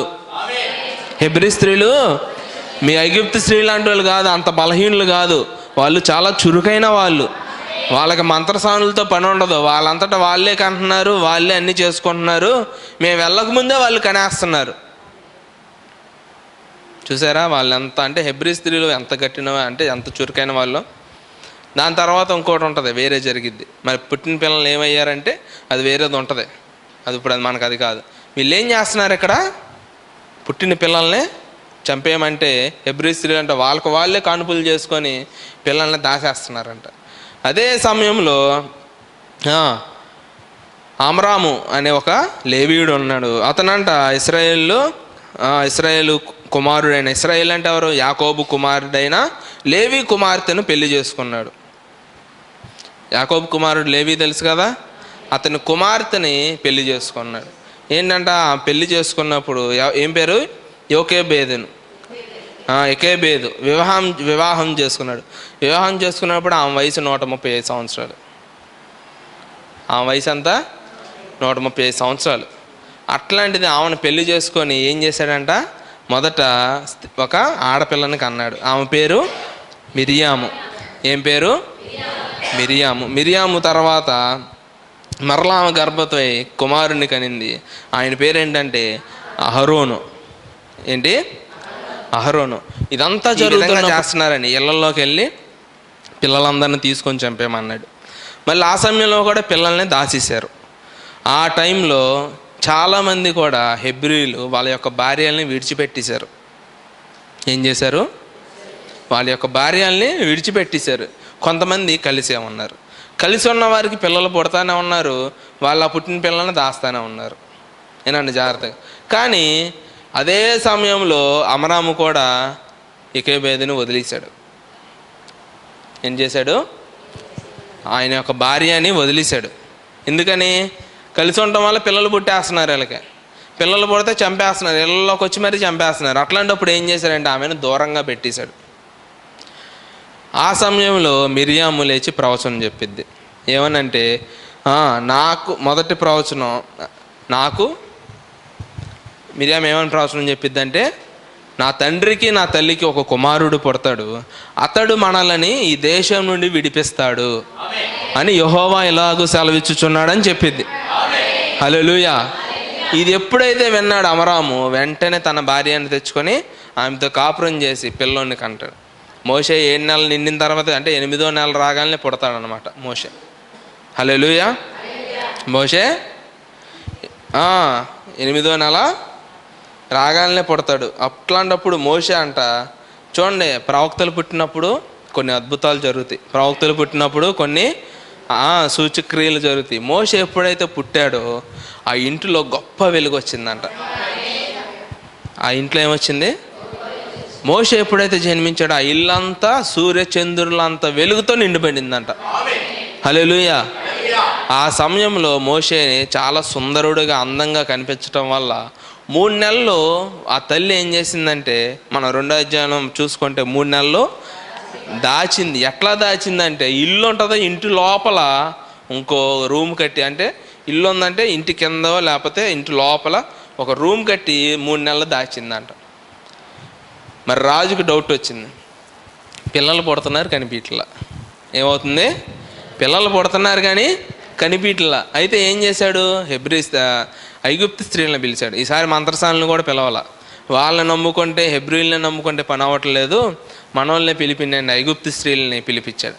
పిలిపించి వాళ్ళకి పిల్లలున్న ఐగుప్తు స్త్రీలను పిలిపించాడు. ఏనండి, పిల్లలున్న ఐగుప్తు స్త్రీలను పిలిపించాడు. పిలిపించిన తర్వాత ఐగుప్తు స్త్రీలు వచ్చారు. వచ్చిన తర్వాత రాజు అంటాడనమాట, ఏమనంటే, మీరు మీ పిల్లల్ని భుజాల మీద వేసుకొని ఆ పాలెంలోకి వెళ్ళండి. ఏంటి? మీరు మీ పిల్లల్ని భుజాల మీద వేసుకోనో లేకపోతే మీద వేసి ఎక్కడైనా వేసుకొని పాలెంలోకి వెళ్ళండి. పాలెంలోకి వెళ్ళిన తర్వాత మీ యొక్క భుజాల మీద ఉన్న పిల్లల్ని గిచ్చండి. ఏంటి? మీ భుజాల మీద ఉన్న పిల్లల్ని గిచ్చండి. అప్పుడు వీడు ఏడుస్తాడు. ఈ పిల్లోడు ఏడిపిని లోపల ఎవడన్నా ఉంటే పిల్లోడు ఆడు ఏడుస్తాడు. అర్థమవుతుందా? ఈ పిల్లోడు ఏడిపిని లోపల ఎవరైతే పిల్లోడు ఎవడన్నా ఉన్నాడు అనుకో వాడు ఏడుస్తాడు భయంతో. అప్పుడు ఆ ఇంట్లోకి వెళ్ళి సైనికులు వెళ్ళి ఆ పిల్లోడిని నాశనం చేస్తారు అని చెప్పినప్పుడు ఈ ఐగుప్తు స్త్రీలు అంట అలాగే వచ్చి ఇలా పిల్లలకి ఇచ్చినప్పుడు ఇక్కడ అమరాం ఇంట్లో నుండి ఇంకో పిల్లోడి స్వరం వినిపించింది. అతనే మోషే. వెంటనే రాజుకి వార్త తెలిసింది. పలానా అమరాం వాళ్ళ ఇంట్లో ఒక ఇల్లు ఉంది, ఇంటి లోపల ఒక ఇల్లు ఉంది, సీక్రెట్ రూమ్ ఉంది, దాంట్లో ఒక పిల్లోడు ఏడుస్తున్నాడని సైనికులు చెప్పేసరికి ఈ వార్తలు వెళ్ళేసరికి వెంటనే మోషే తల్లి తెలివిగా ఏం చేసిందంటే ఒక జమ్ము పెట్టి తయారు చేసి దానికి లోన బయట కీలు పూసి దాన్ని నైల్ నదిలో పెట్టి దాన్ని వదిలేసిద్ది. హల్లెలూయా. ఇక్కడ వరకు అర్థమైందా? ఎక్కడ? నైల్ నదిలో వదిలేసింది. నైల్ నదిలో ఎప్పుడైతే వదిలేసిందో ఆ నైల్ నది అంట చూడండి, ఎప్పుడు ఆ నైల్ నదిలో మొసళ్ళు ఉంటాయంట. ఆ నైల్ నదిలో మొసళ్ళు ఉంటాయంట. ఆ మొసళ్ళ నుండి ఆ పిల్లోడికి ఏమన్నా అపాయం కలిగిద్దామని మిరియాము ఆ ఒడ్డు పక్కగా దాక్కుండా దాన్ని ఏమంటారు, ఆ జమ్ము పెట్టి ఎట్లా వెళ్తుందో గమనిస్తూనే ఉందంట. ఆ సమయంలో దేవుడు ఐగుప్తులో భయంకరమైన వేడిని కలగజేశాడు. కలగజేసినప్పుడు ఆ ఐగుప్తులందరూ స్నానాలు చేయడానికి నదిలోకి వచ్చారంట. వాళ్ళతో పాటు వచ్చింది ఎవరంటే ఫరో కుమార్తె. ఎప్పుడైతే ఫరో కుమార్తె వచ్చిందో ఆమెకి దూరంగా ఒక పెట్టి కనిపిస్తుంటే ఆ పెట్టి ఏంటని తీసి లాక్కొచ్చినప్పుడు దానిలో మోతీగలను పిల్లోడు ఏడుస్తా కనిపించాడు. అప్పుడు అతన్ని ఆ నీటి నుండి విడిపించింది. హల్లెలూయా. విడిపించినప్పుడు అక్కడున్న ఆ ఒడ్డును నడుస్తున్న అనేక మంది చెలికత్తులు ఆ పిల్లవాడి ఏడుపుని ఆపటానికి ట్రై చేశారంట. ఎలా ట్రై చేస్తారు? చిన్నపిల్లలకి ఏడుపు ఆపాలంటే పిల్లలు ఏడుస్తుంటే తల్లి ఏం చేసిద్ది వెంటనే? అదేవిధంగా ఈ పిల్లోడికి అనేక మంది చెలికత్తలు పాలు ఇవ్వటా ట్రై చేశారంట. ఎవరిచ్చినా ఆపలేదు. చివరికి మిరియాము కూడా వెళ్ళి సహోదరిగా పాలు ఇవ్వటా ట్రై చేస్తే తాగలేదంట. వెంటనే మిరియాముకి ఆలోచన వచ్చి, రాణి, హెబ్రీ స్త్రీలలో ఎవరినన్నా ఒక పని మనిషిని తీసుకురమ్మంటావా పిల్లోడి పాలీటాకి? ఎలాగో వాళ్ళ పిల్లల్ని చంపేస్తున్నాడు రాజు, చాలామంది పిల్లల్ని పుట్టి పిల్లల్ని కోల్పోయిన వాళ్ళు ఉన్నారు, మరి వాళ్ళని తీసుకొస్తే వాళ్ళు పాలిస్తారంటే వెంటనే వెళ్ళి అందంట. తెలివిగా ఏం చేసింది? వెళ్ళి మోషే తల్లినే తీసుకొచ్చింది. ఎవరిని తీసుకొచ్చింది? మోషే తల్లినే తీసుకొచ్చినప్పుడు ఏం చేసిందంటే మోషే తల్లికి చెప్పిద్ది, నువ్వు ఈ పిల్లోడిని నా తరపున పెంచు, నేను రోజుకి నీకు వెండి నాణ్యాలు ఇస్తాను, ఇతన్ని 3 సంవత్సరాలు వచ్చేంత వరకు నువ్వు ఇతన్ని పెంచాలి అని చెప్పేసి వెళ్ళినప్పుడు మిరియాం ఇంటికి తీసుకెళ్ళి పెంచిన తర్వాత మిరియాం ఏం చేసిందంటే 3 సంవత్సరాల తర్వాత తీసుకొచ్చిద్ది. ఎన్ని సంవత్సరాల తర్వాత? 3 సంవత్సరాల తర్వాత తీసుకొచ్చినప్పుడు ఆమెకి చేతిలో పెట్టిద్ది, ఫరో చేతులు. ఇదిగా అమ్మ నువ్వు పెంచమన్న శిశువు, పెంచానని చేతిలో పెట్టినప్పుడు అప్పుడు ఆమె అతన్ని ఎత్తుకొని, ఇతను నీటి నుండి విడిపించబడినవాడు కాబట్టి ఇతని పేరు మోషే అని పెట్టింది. హల్లెలూయా. ఏమని పెట్టిద్ది? మోషే అని పెట్టిద్ది. తర్వాత అమరాము ఏం చేస్తారంటే, ఈ కుమారుడు వలన నేను నా భార్యని నేను కలుసుకున్నాను కాబట్టి ఇతని పేరు చాబార్ అని పెట్టుకున్నాడు. అమరాం ఏం పెట్టుకున్నాడు? తర్వాత యకోబేద ఏం పెట్టుకుందంటే ఎక్తుయేల్ అని పెట్టుకుంది పేరు. అంటే హెబ్రీలు ఏం చేస్తారంటే పిల్లలు పుట్టినప్పుడు ఆ సిచ్యువేషన్లో ఆ పిల్లోడు ఎటువంటి సిచ్యువేషన్లో వచ్చాడో దాన్ని బట్టి పేరు పెట్టేస్తారు. ఏలి కోళ్ళు ఏం చేసింది?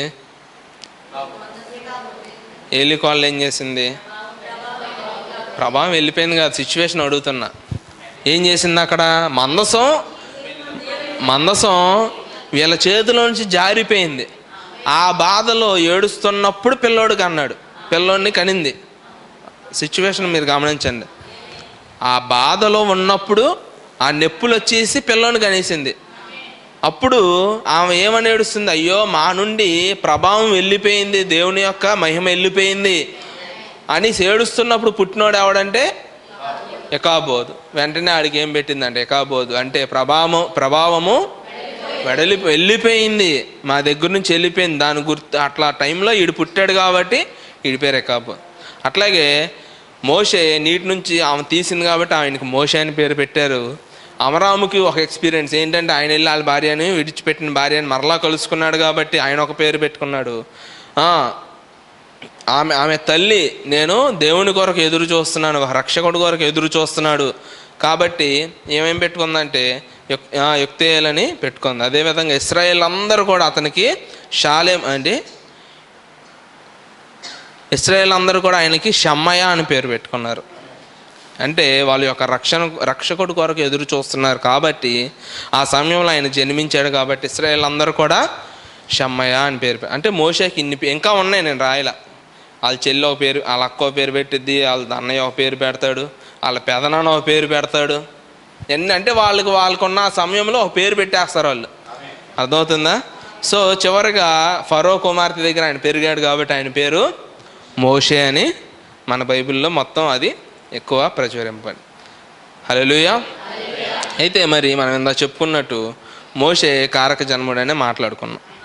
మోషే ఒక కారణం కోసం పుట్టాడు, లేదా ఒక గడియలో పుట్టాడు. అసలు ఏ గడియలో పుట్టాడో నేను ఇప్పుడు దాకా చెప్పా. అర్థమవుతుందా?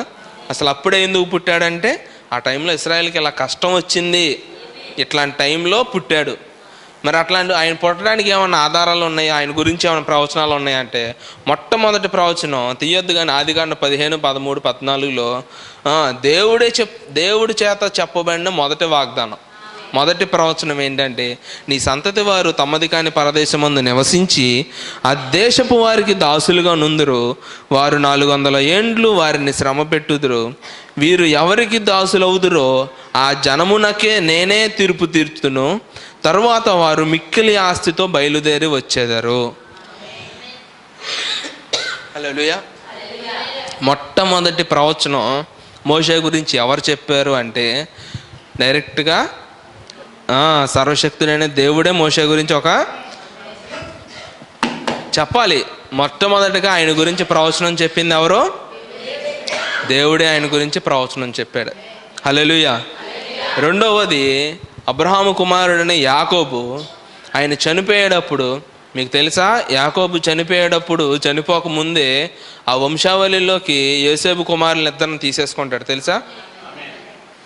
ఏమంటాడంటే యోసేపు నువ్వు నేను ఐగుప్తులోకి రాకముందు నీకు ఎవరైతే పిల్లలు ఉన్నారు, 2 పిల్లలు, వాళ్ళిద్దరూ నా పిల్లలు, వాళ్ళిద్దరి తర్వాత నీకు ఎవరు పుట్టినా వాళ్ళు నీ పిల్లలు. అందుకే ఎఫ్రాయిము మనీషే గోత్రాల్లో ఉంటారు. అసలు వాళ్ళిద్దరు ఎవరి పిల్లలు? యోసేపుకి పుట్టిన పిల్లలు. గమనించండి, మనీషే ఎఫ్రాయిము ఎవరి పిల్లలు? అసలైతే యాకోబుకి మనవళ్ళు. కానీ యాకోబు ఏం చేశాడంటే నేను ఐగుప్తుకి రాకముందు నీకు ఎవరైతే పుట్టిన 2 పిల్లలు ఉన్నారో వాళ్ళు నా పిల్లల కింద పరిణగించబడతారు, వాళ్ళు నా పిల్లల కింద ఉంటారు, వీళ్ళ తర్వాత ఎవరు పుట్టినా అది నీ సంతానమే అనేసి ఏం చేశాడంటే మనీషాని ఎఫ్రాయిముని దీవించేటప్పుడు కూడా ఇస్సాకు యాకోబుని ఏశావుని ఏ విధంగా అయితే దీవించాడో యాకోబు కూడా మనీషా ఎఫ్రాయిముని ఒకళ్ళు చెయ్యి ఇటు పెడతాడు, ఒకళ్ళు చెయ్యి ఇటు పెడతాడు. పెద్దోడి మీద ఏమో ఎడం చేయి పెడతాడు, చిన్నోడి మీద కుడి చేయి పెట్టి దీవేశాడు. వెంటనే వేసాడు, నానా అట్లా కాదు, పెద్దోడు కుడివైపు ఉన్నాడు, చిన్నోడు ఎడం వైపు ఉన్నాడు అంటాడు. అది కాదు, నాకు తెలీదా ఇది యెహోవా చేసే కార్యం అని చెప్పి పెద్దోడిని ఎడం చేత్తో, చిన్నవాడిని కుడి చేత్తో దీవిస్తాడు. హల్లెలూయా. తర్వాత చెప్తాడు, అది ఆదికాండం 46 నుంచి 50 వరకు చదువుకుంటే అదంతా యాకోబు వాళ్ళ పిల్లలతో మాట్లాడే సంభాషణ ఉంటుంది. రూబేన్ అంటే ఏంటి, షిమ్యో, ఇవన్నీ చెప్పుకుంటూ వస్తాడు. ఎవడు పేరుకు తగ్గవాడు ఎలా జీవిస్తాడు, వాడేం కట్లపాము అంటాడు, అన్నేమో యుద్ధం చేయమంటాడు, అట్లన్నీ చెప్పుకుంటూ వస్తా యాకోబు అంటాడు, నేను చనిపోయిన తర్వాత నా శరీరాన్ని ఐగుప్తులో పాతి పెట్టొద్దు, నా పితరుల దేశం ఒకటి ఉంది, హల్లెలూయా, నా భార్యని అక్కడే బాతి పెట్టా, ఇంకో భార్య అంటే అక్కడ దారిలో బాధ పెట్టించాడు, కానీ లేయాని మాత్రం మక్పేలోనే బాధ పెట్టా. నా తండ్రి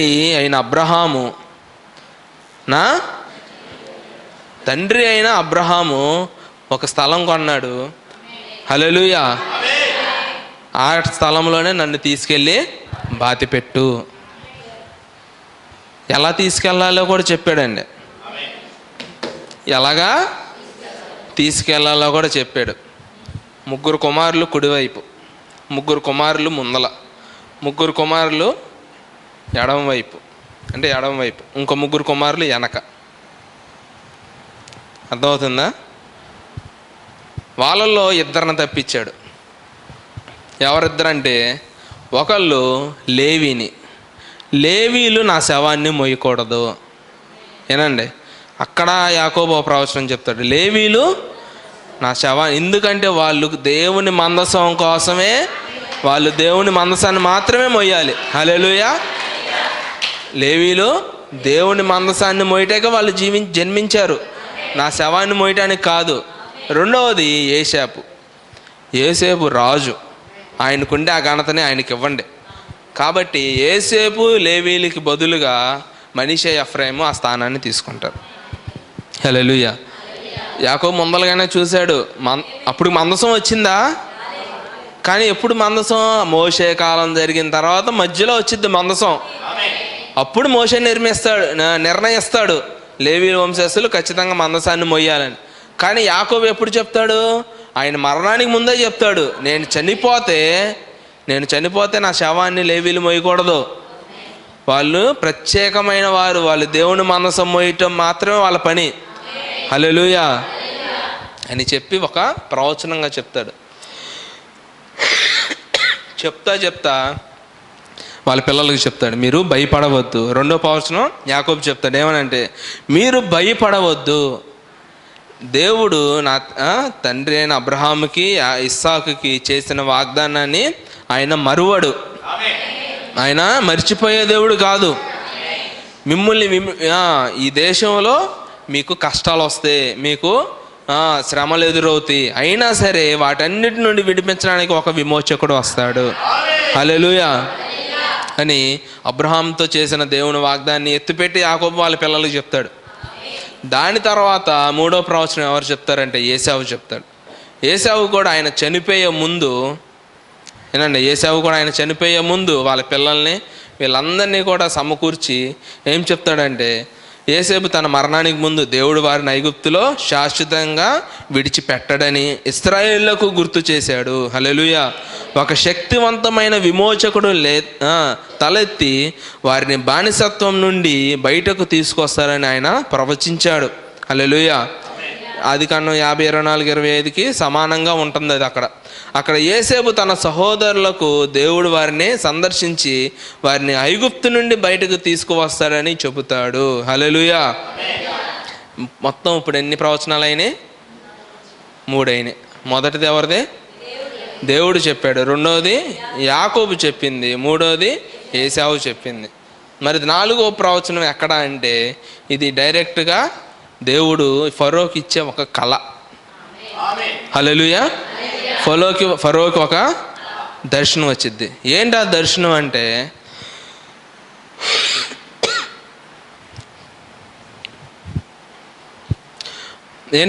అంటే, ఫరో నిద్రపోతున్నప్పుడు అంట అతని కళ్ళ ఒక దర్శనం వచ్చింది. ఏంటంటే ఒక వృద్ధుడు ఉన్నాడంట, ఒక ముసలాయన వచ్చాడు కళ్ళకి. ఒక ముసలాయన కళ్ళకి వచ్చి అతని చేతిలో అంట త్రాసు ఉందంట.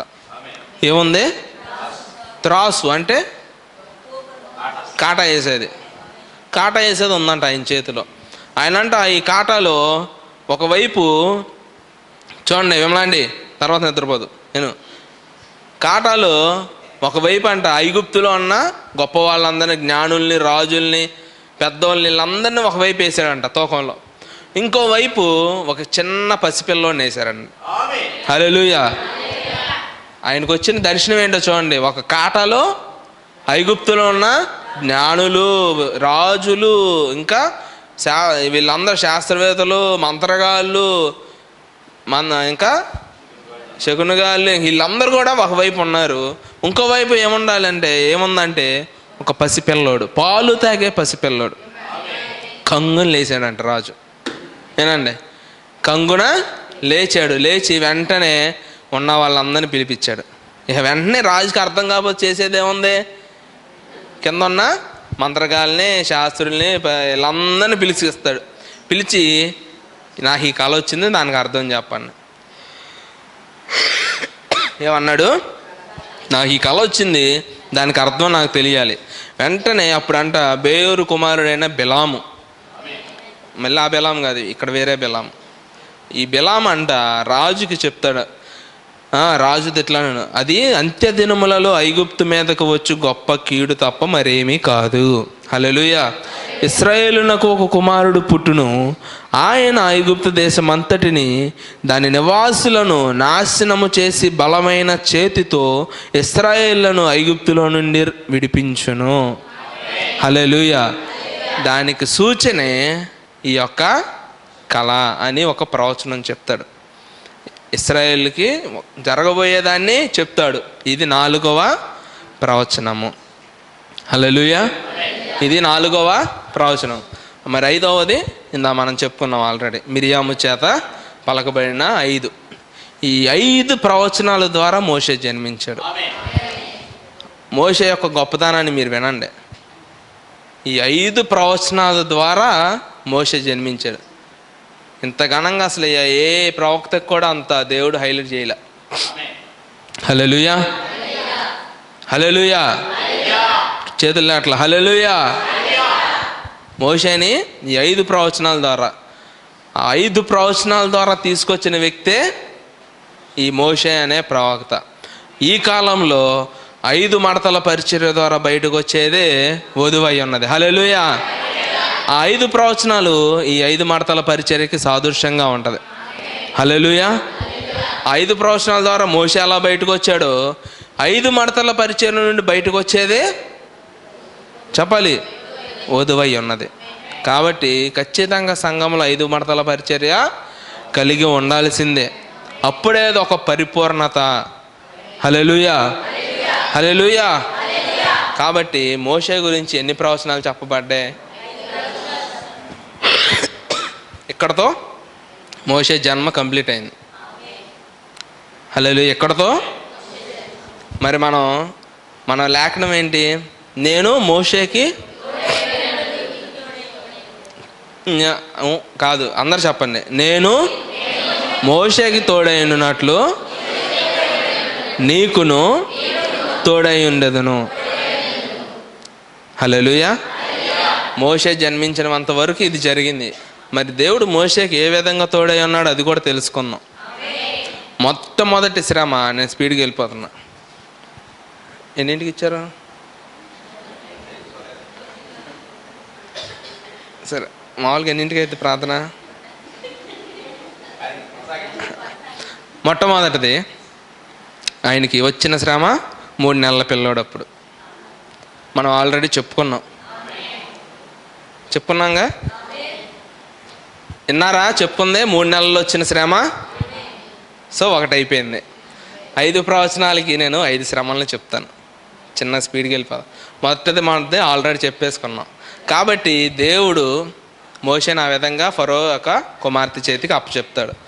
ప్రవక్త ఏమంటాడంటే, ఈయనన్నది ప్రవక్త ఏమంటాడంటే, ఆ మోషేని, ఆ శిశువైన మోషేని ఆ జమ్ము పెట్టి ఆ నదిలో పడకుండా ఆ ముసల నుండి ఏ విధంగా అయితే అది కాపాడిందో, క్రీస్తులో నువ్వు ఉంటేనంట.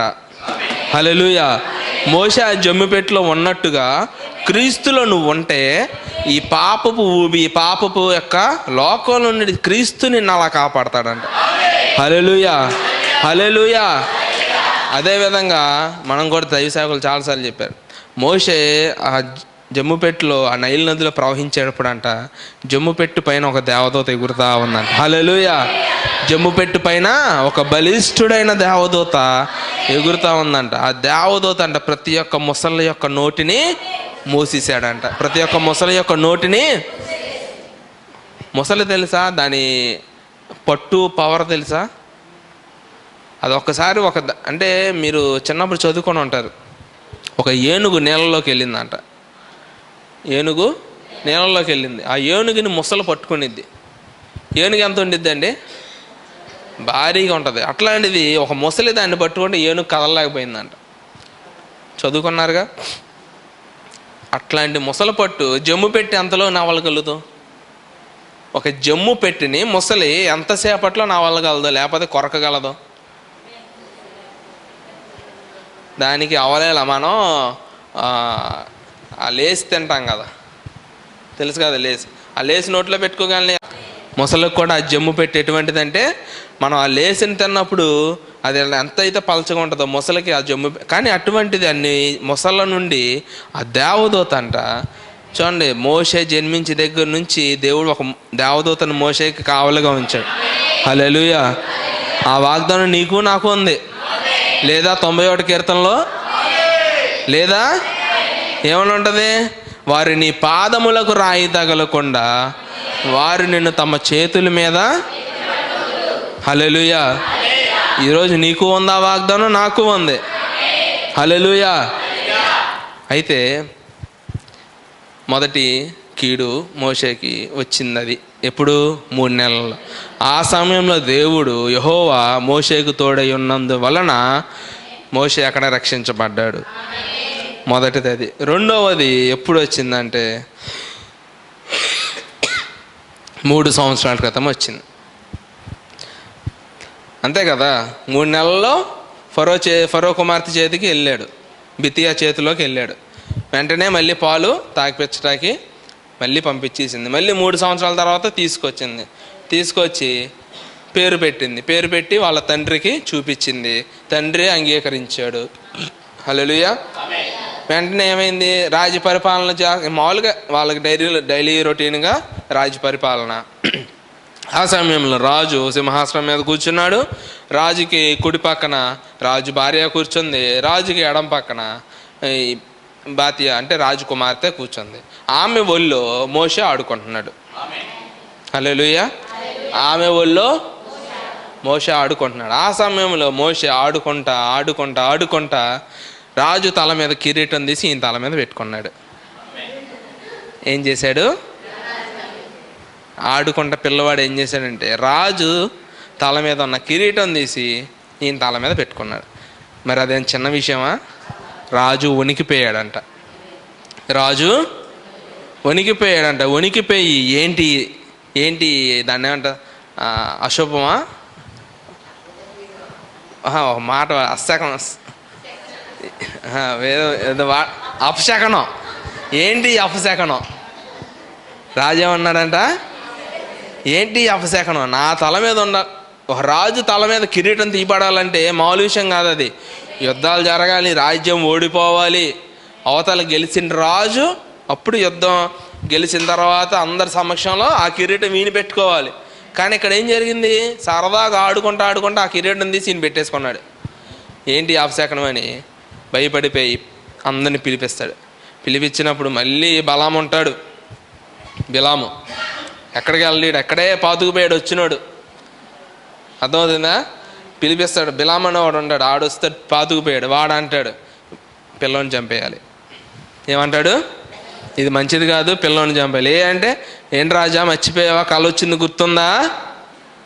ఏమని? నీకు కళ వచ్చింది గుర్తుందా? వృద్ధుడు కాటా పట్టుకున్నాడు. ఒకవైపు అందరు ఐగుప్తుల ప్రజలను పెట్టాడు, ఒకవైపు పిల్లోని పెట్టాడు. ఆ పిల్లోడు ఎవడో కాదు, ఈడే. పెద్దోడు దాకా అయ్యేదాకా కూడా ఆగలారు. అప్పుడే నీకున్న ఆ కిరీటాన్ని తీసి తల మీద పెట్టుకున్నాడు. నీ నాశనానికి వీడే కారకుడు అని చెప్పేసి అనగానే రాజు భయపడిపోయి, ఇలా కాదు, అందరిని పిలిపించండి, జ్ఞానులందరినీ పిలిపించండి, ఐగుప్తులు ఉన్న జ్ఞానుల్ని, ఇంకా అందరినీ పిలిపించండి, మంత్రుల్ని అందరిని పిలిపించండి అని చెప్పినప్పుడు పిలిపించినప్పుడు వాళ్ళల్లో ఆ జ్ఞానులలో చాలామంది జ్ఞానులు వచ్చారు. దేవుడు అంట ఒక దూతని జ్ఞానుల రూపంలో పంపించాడంట. హల్లెలూయా. దేవుడు ఒక దేవదూతని జ్ఞాను రూపంలో పంపించాడంట. వెంటనే ఆ దూత వచ్చి చెప్పిద్దాం అనమాట, రాజా ఒక పరీక్ష పెడదాం. ఏంటి ఆ పరీక్ష అంట? చిన్న పిల్లవాడు 3 సంవత్సరాల పిల్లవాడు కాబట్టి ఒకవైపు రంగురాళ్ళను పెడదాం. రంగురాయ పిల్లలకి ఆకర్షణమైన 3 సంవత్సరాలు అప్పుడంటే వాళ్ళకి ఆకర్షణీయంగా ఏదో ఉంటే దాన్నే పట్టుకుంటారు. ఒకవైపు రంగురాయిని పెడదాము, ఇంకోవైపు వేడి వేడి కొలిమిలో నుంచి తీసిన నిప్పుల్ని పెడదాం. పిల్లోడు ఒకవేళ ఈ రంగురాయిని పట్టుకున్నాడు అనుకో, చంపేద్దాం. వీడు ఈ రంగురాయిని పట్టుకున్నాడంటే వీడే తప్పు చేశాడు కాబట్టి చంపేద్దాం. లేదు పిల్లోడు నిప్పులను పట్టుకున్నాడు అనుకో, వదిలేద్దాం అంటాడు. వెంటనే రాజుకు అంగీకారమైంది, బిలాముకు కూడా అంగీకారం. అంటే ఏంటంటే పిల్లోడు అలాగే నిప్పులను పట్టుకోడు, రాయినే పట్టుకుంటాడు. వెంటనే రంగురాయిని తీసుకొచ్చారు, ఇంకోవైపు నిప్పుల్ని తీసుకొచ్చినప్పుడు పిల్లోడిని వదిలారు. పిల్లోడిని వదిలితే పిల్లోడు వెళ్ళాడు. అక్కడికి వెళ్ళిన తర్వాత రంగురాయి మీద చెయ్యి అల్లబోతుంటే దేవుని దేవదూత అంట అదృశ్యంగా ఉండి ఆ చెయ్యిని తీసి నిప్పులను పట్టుకుందంట. హల్లెలూయా. తీసుకొని పట్టుకున్నప్పుడు అది పెదానికి పెట్టుకుంటే ఆ నోరు కూడా కాలిందంట. వెంటనే రాజు ఏం చేశాడంటే ఆ పిల్లవాడిని వదిలేశాడు. కింద చెప్పబడింది ఏమనంటే, దేవుడు మోషేకి అక్కడ తోడై ఉన్నందున వలన హల్లెలూయా మోషే అక్కడ బ్రతికి బయటపడ్డాడు. ఆ తర్వాత ఆ బాలుడు రాజుంట్లోనే పెరుగుతా అతను ఓదా రంగు దుస్తులను ధరించి ఆ రాజు పిల్లలతోనే కలిసి పెరిగాడంట. హల్లెలూయా. మూడవది ఎప్పుడంటే మోషేకి 13 సంవత్సరాలు జరిగి ఉన్నప్పుడు, మోషేకి 13 సంవత్సరాలు ఉన్నప్పుడు అనమాట. ఏంటి అంటే ఇదేనండి, మోషేకి ఒక 13 సంవత్సరాలు ఉంటాయి అనమాట. ఇతను పెరిగిపోయాడు చక్కగా, వాళ్ళ అంటే గోషేనికి వెళ్తున్నాడు, వస్తున్నాడు అంతా చూసుకుంటున్నాడు. అయితే ఈయనకి ఒక 13 సంవత్సరాలు వచ్చినప్పుడు ఒక రోజు వెళ్ళినప్పుడు వీళ్ళంట ఎప్పుడు కష్టపడతానే ఉంటున్నారంట. ఎప్పుడు ఆ ఇటుకల పనుల్లో, ఆ మట్టి పనుల్లో, పొలం ఎప్పుడు చూసినా ఉంటున్నారంట. అయితే మోషేకి హృదయం బాధేసి ఆ పిల్లవాడైన మోషే ఫరో దగ్గరికి వచ్చి సాష్టాంగ నమస్కారం చేసి, రాజా నేను నీ దగ్గర ఒక మనవి అడగాలనుకుంటున్నాను అన్నాడంట. రాజా నేను నీ దగ్గర ఒక మనవిని అడగాలను. రాజు సరే కుమారుడే అంటే కూతురు అడుగు అన్నాడంట. ఇశ్రాయేల్ వాళ్ళందరికీ నువ్వు మంచి రాజుగా ఉన్నావు, మరి వాళ్ళందరూ కష్టపడి చాలా పనులు చేస్తున్నారు, వాళ్ళకి ఒక రోజు సెలవిద్దాము అని అంటాడంట. ఏంటి? ఒక రోజు శ్రమ నుండి విముక్తి కలిగిద్దాం, ఒక సెలవిద్దాం అన్నప్పుడు మామూలుగా బేసిక్గా ఇశ్రాయేల్ వైపు మాట్లాడితే ఏం చేయాలి? ఐగుప్తీయుని చంపేయాలి, లేకపోతే శిక్షించాలి. కానీ దేవుడు అంట అక్కడ రాజు యొక్క హృదయాన్ని కూడా మార్చి ఏంటంట, సరే నువ్వు చెప్పినట్టే చేద్దామని వాళ్ళు 6 రోజులు పని చేయాలి, ఒక రోజు సెలవు తీసుకోవాలి. ఏం చేయాలి? 6 రోజులు పని చేయాలి, ఒక రోజు సెలవు. అది అప్పటి నుంచి ఇప్పుడు దాకా ఇంకా మనకు అది నడుస్తుంది. అవునా? 6 రోజుల పని, ఒక రోజు సెలవు అనేది ఎక్కడి నుంచి వచ్చిందంటే ఐగుప్తు ఇశ్రాయేల్ కాలం దగ్గర నుంచి స్టార్ట్ అయింది. ఇప్పటికి మనం శనివారం దా చేస్తాం, ఆదివారం సెలవు తీసుకుంటున్నాం. అక్కడ కూడా ఏమని చెప్తారంటే, దేవుడు మోషేకి తోడై ఉన్నాడు కాబట్టి ఆయన ఇశ్రాయేల్ తరపున మాట్లాడినా సరే రాజు ఆయన శిక్షించకుండా ఏం చేయకుండా అతనికి ఆ యొక్క పర్మిషన్ ఇస్తాడనమాట. హల్లెలూయా. అందరూ హల్లెలూయా చెప్తాం. హల్లెలూయా. పాట పాడుకుందామా? టైం వేస్ట్ అంటారా? సరే. నాలుగవది ఆయనకి 18 సంవత్సరాలు ఉన్నప్పుడు జరిగింది. అది మన నిర్గమకాండం 2:11 చూడవచ్చు. ఏంటి? మోషే ఆయన 18 సంవత్సరాలప్పుడు మళ్ళీ ఎట్లాగే వెళ్తున్నాడు వస్తున్నాడు. అలా ఎట్లా అంటే అలవాటు అయిపోయింది, వెళ్తున్నాడు వస్తున్నాడు. అట్లాంటప్పుడు ఒక ఐగుప్తీయుడు హెబ్రీయుడిని కొట్టడం చూశాడు. ఒక ఐగుప్తీయుడు హెబ్రీయుడిని కొట్టడం చూశాడు. చూసి ఏం చేశాడు? అతన్ని చంపేశాడు. అసలు అక్కడ చంపాల్సిన అవసరం ఏమొచ్చింది? నా ప్రశ్న. ఒక హెబ్రీయుడు ఒక ఐగుప్తీయుడు హెబ్రీని కొడుతున్నాడు. ఇంకెక్కడ కొడతలేదా హెబ్రీల్ని ఐగుప్తీయులు? వాళ్ళని హింసిస్తూనే ఉన్నారుగా, శ్రమ పెడతానే ఉన్నారుగా. మరి మోషే అక్కడ ఐగుప్తీయుని చంపాల్సిన అవసరం ఎందుకు వచ్చింది? ఎవరికన్నా వచ్చిందా? ఇప్పుడు కొట్టడం వల్ల చంపేస్తారా? వాళ్ళు అంతకుముందు ఆయన చూడలేదా? ఆ 13 సంవత్సరాల నుంచి 18 సంవత్సరాలకు అసలు ఏ ఐగుప్తుడు ఏ హెబ్రీని కొట్టడం చూడలేదా? పని చేయట్లేదని. మరి వాళ్ళని ఎవరినైనా చంపాడా? కానీ బైబిల్లో ప్రత్యేకంగా రాయబడింది ఏంటంటే, ఆ హెబ్రీని ఐగుప్తుడు కొట్టడం చూసి అటు ఇటు తిరిగి ఎవరు లేకపోవటం వల్ల ఐగుప్తుని చంపి ఇసుకలో బాధ పెట్టాను అని అంటారు. అక్కడ అంత అవసరమే వచ్చింది మోషేకి.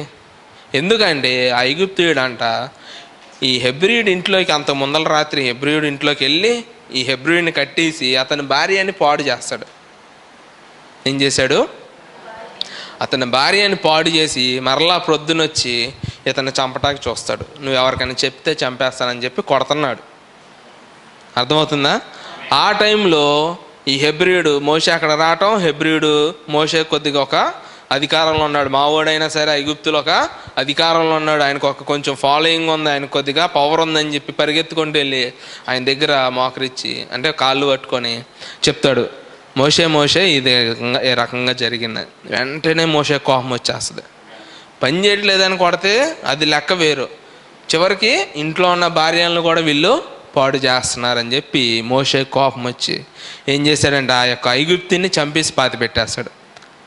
మరుసటి రోజు చూడండి, మరుసటి రోజు నార్మల్గానే వస్తాడు. అయితే హెబ్రీలు కొట్టుకుంటున్నారు.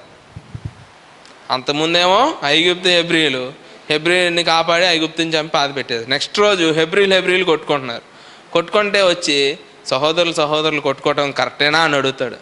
వెంటనే ఏమంటారు, నిన్ను మా మీద అధికారంగా పెట్టింది ఎవరు? ఐగుప్తుని చంపినట్టు మమ్మల్ని కూడా చంపేస్తావా అన్నాడు. ఉంటే చదవన్నారు నిర్గమా 12, నిర్గమా 2:11 తర్వాత. ఐగుప్తుని చంపినట్టు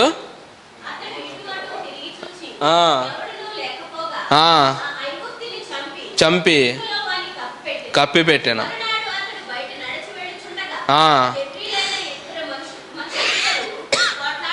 చూసారా? చూచి నీవేళ పొరుగువారిని కొట్టుచున్నావని అన్నప్పుడు అతడు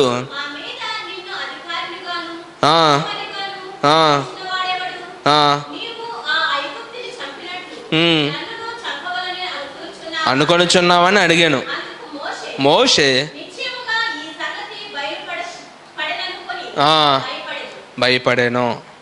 హల్లెలూయా. దాని తర్వాత విని చంపచూచాను కానీ ఆపే అక్కడ దాకా ఆపాను. ఫరోకి తెలిసి ఫరో మోషేని చంపాలని చూశాడు. బైబిల్లో ఉన్నా చెప్తున్నా. చూచి అన్న తర్వాత బ్రాకెట్ కామా ఉండి మోషే ఫరో నుండి తప్పించుకొని మిద్యాను దేశానికి, ఆ కామాకి నెక్స్ట్ ఉన్న లైన్కి ఎట్లా కదన్నా ఒక 40 సంవత్సరాలు తేడా ఉంటుంది. ఆ కామాకి ఆ మిద్యాన్ దేశంలోకి వెళ్ళటానికి మధ్యలో ఒక 40 సంవత్సరాలు గ్యాప్ ఉంది.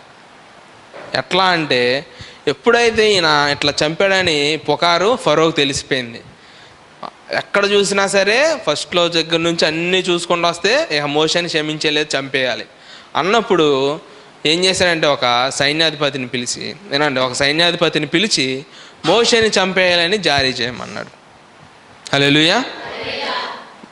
ఆ సైన్యాధిపతికి చెప్పినప్పుడు ఆ సైన్యాధిపతి ఆ ఫరో దగ్గర నుంచి ఆజ్ఞను తీసుకొని ఆయన తన యొక్క, అంటే సైన్యాధిపతులకి ఒక రూమ్స్ ఇస్తారు కాబట్టి ఆ రూమ్లోకి వచ్చాడు.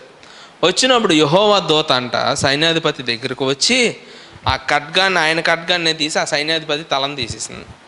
ఏనండి, సైన్యాధిపతి యొక్క తలను తీసి ఈ దేవుని యొక్క దూత సైన్యాధిపతి రూపంలో మారిపోయింది.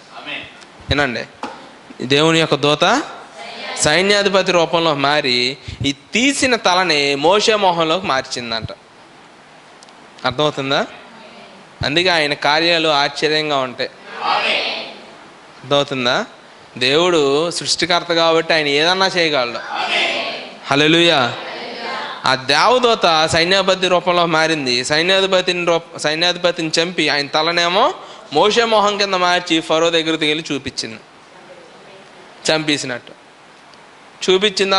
ఫరో సంతోషపడతాడు. కానీ సైలెంట్గా మోషేని కుడి చేయి పట్టుకొని తీసుకొని వెళ్ళి 40 రోజుల ప్రయాణానికి సరిపడా ఆహారాన్ని ఇచ్చి ఎడారిలో పంపించేసిద్ది. అక్కడ కూడా దేవుడు మోషేకి తోడై ఉన్నాడు కాబట్టి మోషే మరణం నుండి తప్పించుకున్నాడు. చిన్న చిన్న విషయాల్లో దేవుడు తోడు. అసలు మరణం దగ్గరకు వచ్చిన ప్రతిసారి మోషేని దేవుడు తప్పిస్తానే ఉన్నాడు. దేవుడు ఊరికనే చెప్పలా యెహోషువతో నేను మోషేకి తోడై ఉన్నానట్టుగానే. ఏ విధంగా తోడై ఉన్నాడో చెప్తున్నా నేను మీకు. చిన్న చిన్న విషయాలు కాదు, బావి దగ్గరికి వెళ్తే నీళ్ళు దొరకలా చెప్తున్నా, లేకపోతే ఇవన్నీ అవి కాదు. ప్రతీది కూడా మరణానికి సంబంధించింది.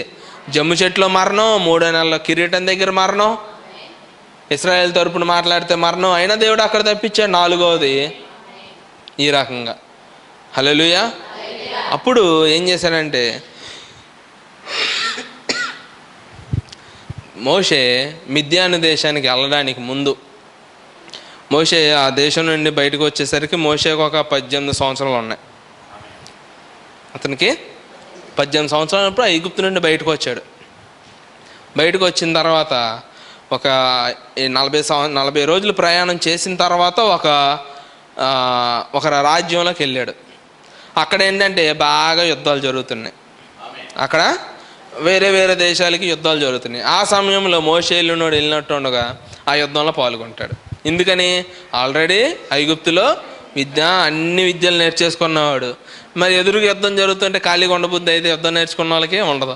వెళ్ళి పాల్గొని ఒకరి తరపున పోరాడేస్తండి. ఆ రాజు చూసి మోషేని పిలిపించి వాళ్ళ దగ్గరే ఉంచుకుంటాడు. 9 సంవత్సరాలు ఉంటాడు అక్కడ. ఆ రాజు చచ్చిపోయిన తర్వాత వాళ్ళకు ఒక రాజు కావాలి, మోషేని ఎన్నుకుంటారు. మోషే అక్కడ మొత్తం మీద 22 సంవత్సరాలు పరిపాలిస్తాడు. హల్లెలూయా. అక్కడ పరిపాలించిన తర్వాత ఏమవుతుందంటే అక్కడ ఆ రాజు చచ్చిపోతాడుగా. ఆ రాజుకు ఒక రాణి ఉండిద్దిగా. ఆ రాణిని ఈయన ఎప్పుడైతే ఈ 9 సంవత్సరాల తర్వాత రాజు చచ్చిపోయాడో, 9 నుంచి 22 తీసేస్తంత, 22 నుంచి 9 తీసేస్తంత. ఆ రకంగా ఎప్పుడైతే ఈ 9 సంవత్సరాల తర్వాత రాజు చచ్చిపోతాడో ఆ భార్యని మోషేకి ఇచ్చి వివాహం చేస్తారు. కానీ మోషే అంట కనాను స్త్రీలను కానీ పరాయి స్త్రీలను కానీ పెళ్లి చేసుకుంటే దేవుడు ఊరుకోడని తెలిసి ఆమెను కూడా పట్టుకోలేదంట. హల్లెలూయా. కానీ ఆ రాణికి ఒక కుమారుడు ఉన్నాడు. ఆ రాజుకి కుమారుడు ఉన్నాడు. అయితే ఏమైనా పట్టుకోవాలి. అయితే 22 సంవత్సరాలు వచ్చిన తర్వాత ఈ మోషే ఏదైతే పరిపాలిస్తున్న ఈ రాజ్యం ఉందో అది చాలా డెవలప్ అయిపోయింది. ఎందుకంటే దేవుడు మోషేకి తోడై ఉన్నాడు. ఏసేపు ఎక్కడ ఉన్నాడు అక్కడ సమృద్ధి ఉన్నట్టే మోషే ఎక్కడికి వెళ్తే దేవుడు అక్కడ మోషేని అంచెలంచెలుగా ఎదిగిచ్చేస్తున్నాడు. మరి మోషే ఒక చోట పరిపాలన చేస్తున్నాడంటే ఆ రాజ్యం అంతా మోషేకి అసలు మామూలుగా కాదంట. ప్రతి ఒక్క చిన్నపిల్లల దగ్గర నుంచి ముసలిల దాకా మోషేకి ఫ్యాన్సే. మరి ఇన్ని సంవత్సరాలు పాలించిన తర్వాత పిల్లోడు కూడా పెద్దోడయ్యాడు. రాణికి కోపం వచ్చింది. కనీసం ఇన్ని సంవత్సరాలు మా దేవుళ్ళకి మొక్కల ఏంటి, ఇన్ని సంవత్సరాలు మా దేవుళ్ళకి మొక్కల, నన్ను కూడా నువ్వు ఏలుకోలేదు, కాబట్టి నువ్వు వద్దు, నా కుమారుడు కూడా వయసుకు వచ్చాడు, నా కుమారుడిని మేము రాజుని చేసుకుంటామని రాత్రికి ఆ కుమారుని రాజు చేశారు. పొద్దున్నే మోషేని చంపేటానికి ప్లాన్. ఎందుకని? ఒక రాజు వచ్చిన తర్వాత ఇంకో రాజు వెళ్ళిపోవాలి. కానీ వీళ్ళందరూ మోషేకి ఈ కూషు ప్రజలు ఏదైతే ఉన్నారో వాళ్ళందరూ కూడా మోషేకి ప్రమాణం చేశారు, నీ వెంట ఉంటాం, నిన్ను గౌరవిస్తాం అయ్యిదని. ఆ ప్రమాణాన్ని గుర్తు తెచ్చుకొని మోషేకి అనేకమైన బహుమతులను ఇచ్చి దాన్ని ఏమంటారు గౌరవంగా బయటికి పంపించారు. చంపకుండా గౌరవంగా బయటికి పంపించారు. అప్పుడు ఆయన వయసు 60 సంవత్సరాల వరకు వచ్చింది. ఆ సమయంలో ఆయన మిద్యాన్ వెళ్తాడు. అక్కడి నుంచి మనకు తెలిసిందే. హల్లెలూయా. మిద్యాన్ వెళ్తాడు. అక్కడ ఒక ఆమెని పెళ్లి చేసుకుంటాడు. అప్పుడు అక్కడ ఒక పిల్లవాడిని ఆయన కంటాడు. కాబట్టి దేవుడు ఈ రకంగా మోషేకి తోడై అంటా వచ్చాడు. అర్థమవుతుందా? యెహోషువతో అందుకే చెప్తాడు, నేను మోషేకి తోడై ఉన్నట్లు. మరి ఈరోజు ఆ వాగ్దానం నీకు నాకు కావాలిగా. కావాలా వద్దా? కావాలన్న వారి చేతులు అతను. హల్లెలూయా. దేవా నువ్వు మోషేకి తోడై ఉన్నట్లు నాకు కూడా తోడై ఉండు ప్రభు అని ఒకసారి చెప్దాం. హల్లెలూయా. కావాలి కదా. మరి దేవుడు అంటున్నాడు కావాలంటే ఏం చేయాలో కూడా దాని కిందే చెప్పాడు. యెహోషువ కింద ఏమనంటే, నిన్ను విడువను, నిన్ను ఎడబాయను, నిబ్రము కలిగి ధైర్యంగా నుండుము, వారికి ఇచ్చేదనని నేను వారి పితరులతో ప్రమాణం చేసిన ఈ దేశము నిశ్చయముగా నీవు ఈ ప్రజలు స్వాధీనము చేసుకున్నదరు అంటూ.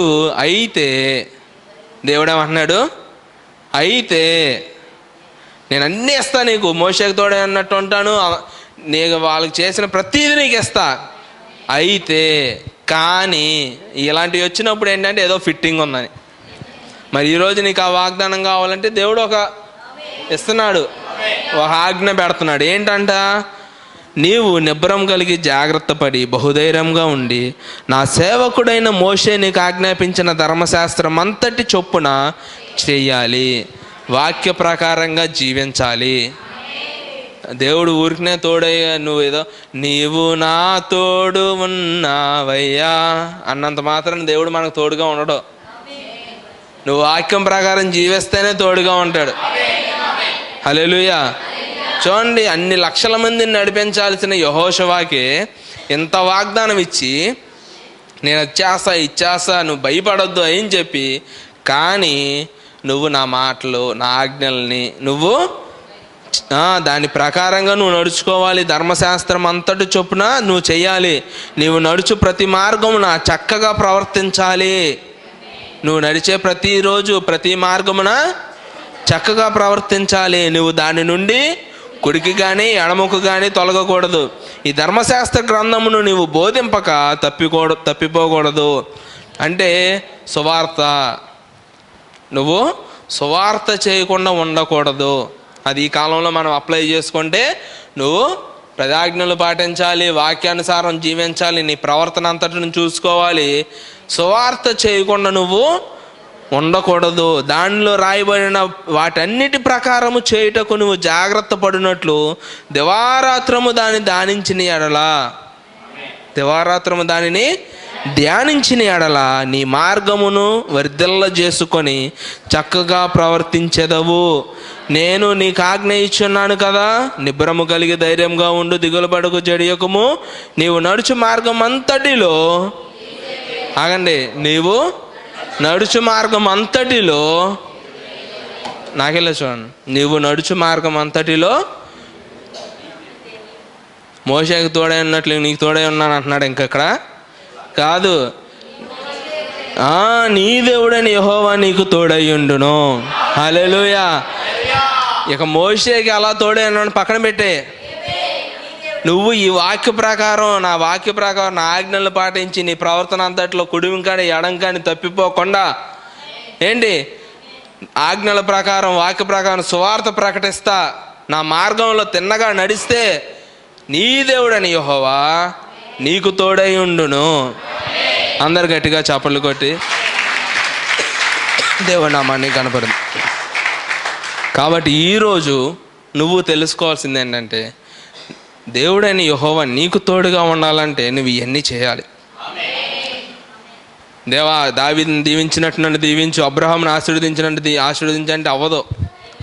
దేవుడు అంటాడు, కుమారుడా కుమార్తె అబ్రహాముని దీవించినట్టు నిన్ను దీవిస్తా, మోషేకి తోడైనట్టు తోడు ఉంటాను, ఇంకా దావీదుని దీవించినట్టు దీవిస్తాను, యాకోబుని దీవించినట్టు దీవిస్తాను, ఏశాబుని దీవించినట్టు దీవిస్తాను, హానోకుని దీవించినట్టు దీవిస్తాను, ఇంకా వీళ్ళందరిని దీవించినట్టు నేను దీవిస్తాను. అయితే దేవుడు అన్నాడు, అయితే ఊరికి నేను చేరేది ఏమంటున్నాడు, అయితే నువ్వు ధర్మశాస్త్రం అంతటి ప్రకారం జీవించాలి, నువ్వు వాక్య ప్రకారం జీవించాలి, నీ ప్రవర్తన కుడిమికి కానీ ఎడమకి కానీ తొలగిపోకుండా చూసుకోవాలి, సువార్త ప్రకటించాలి.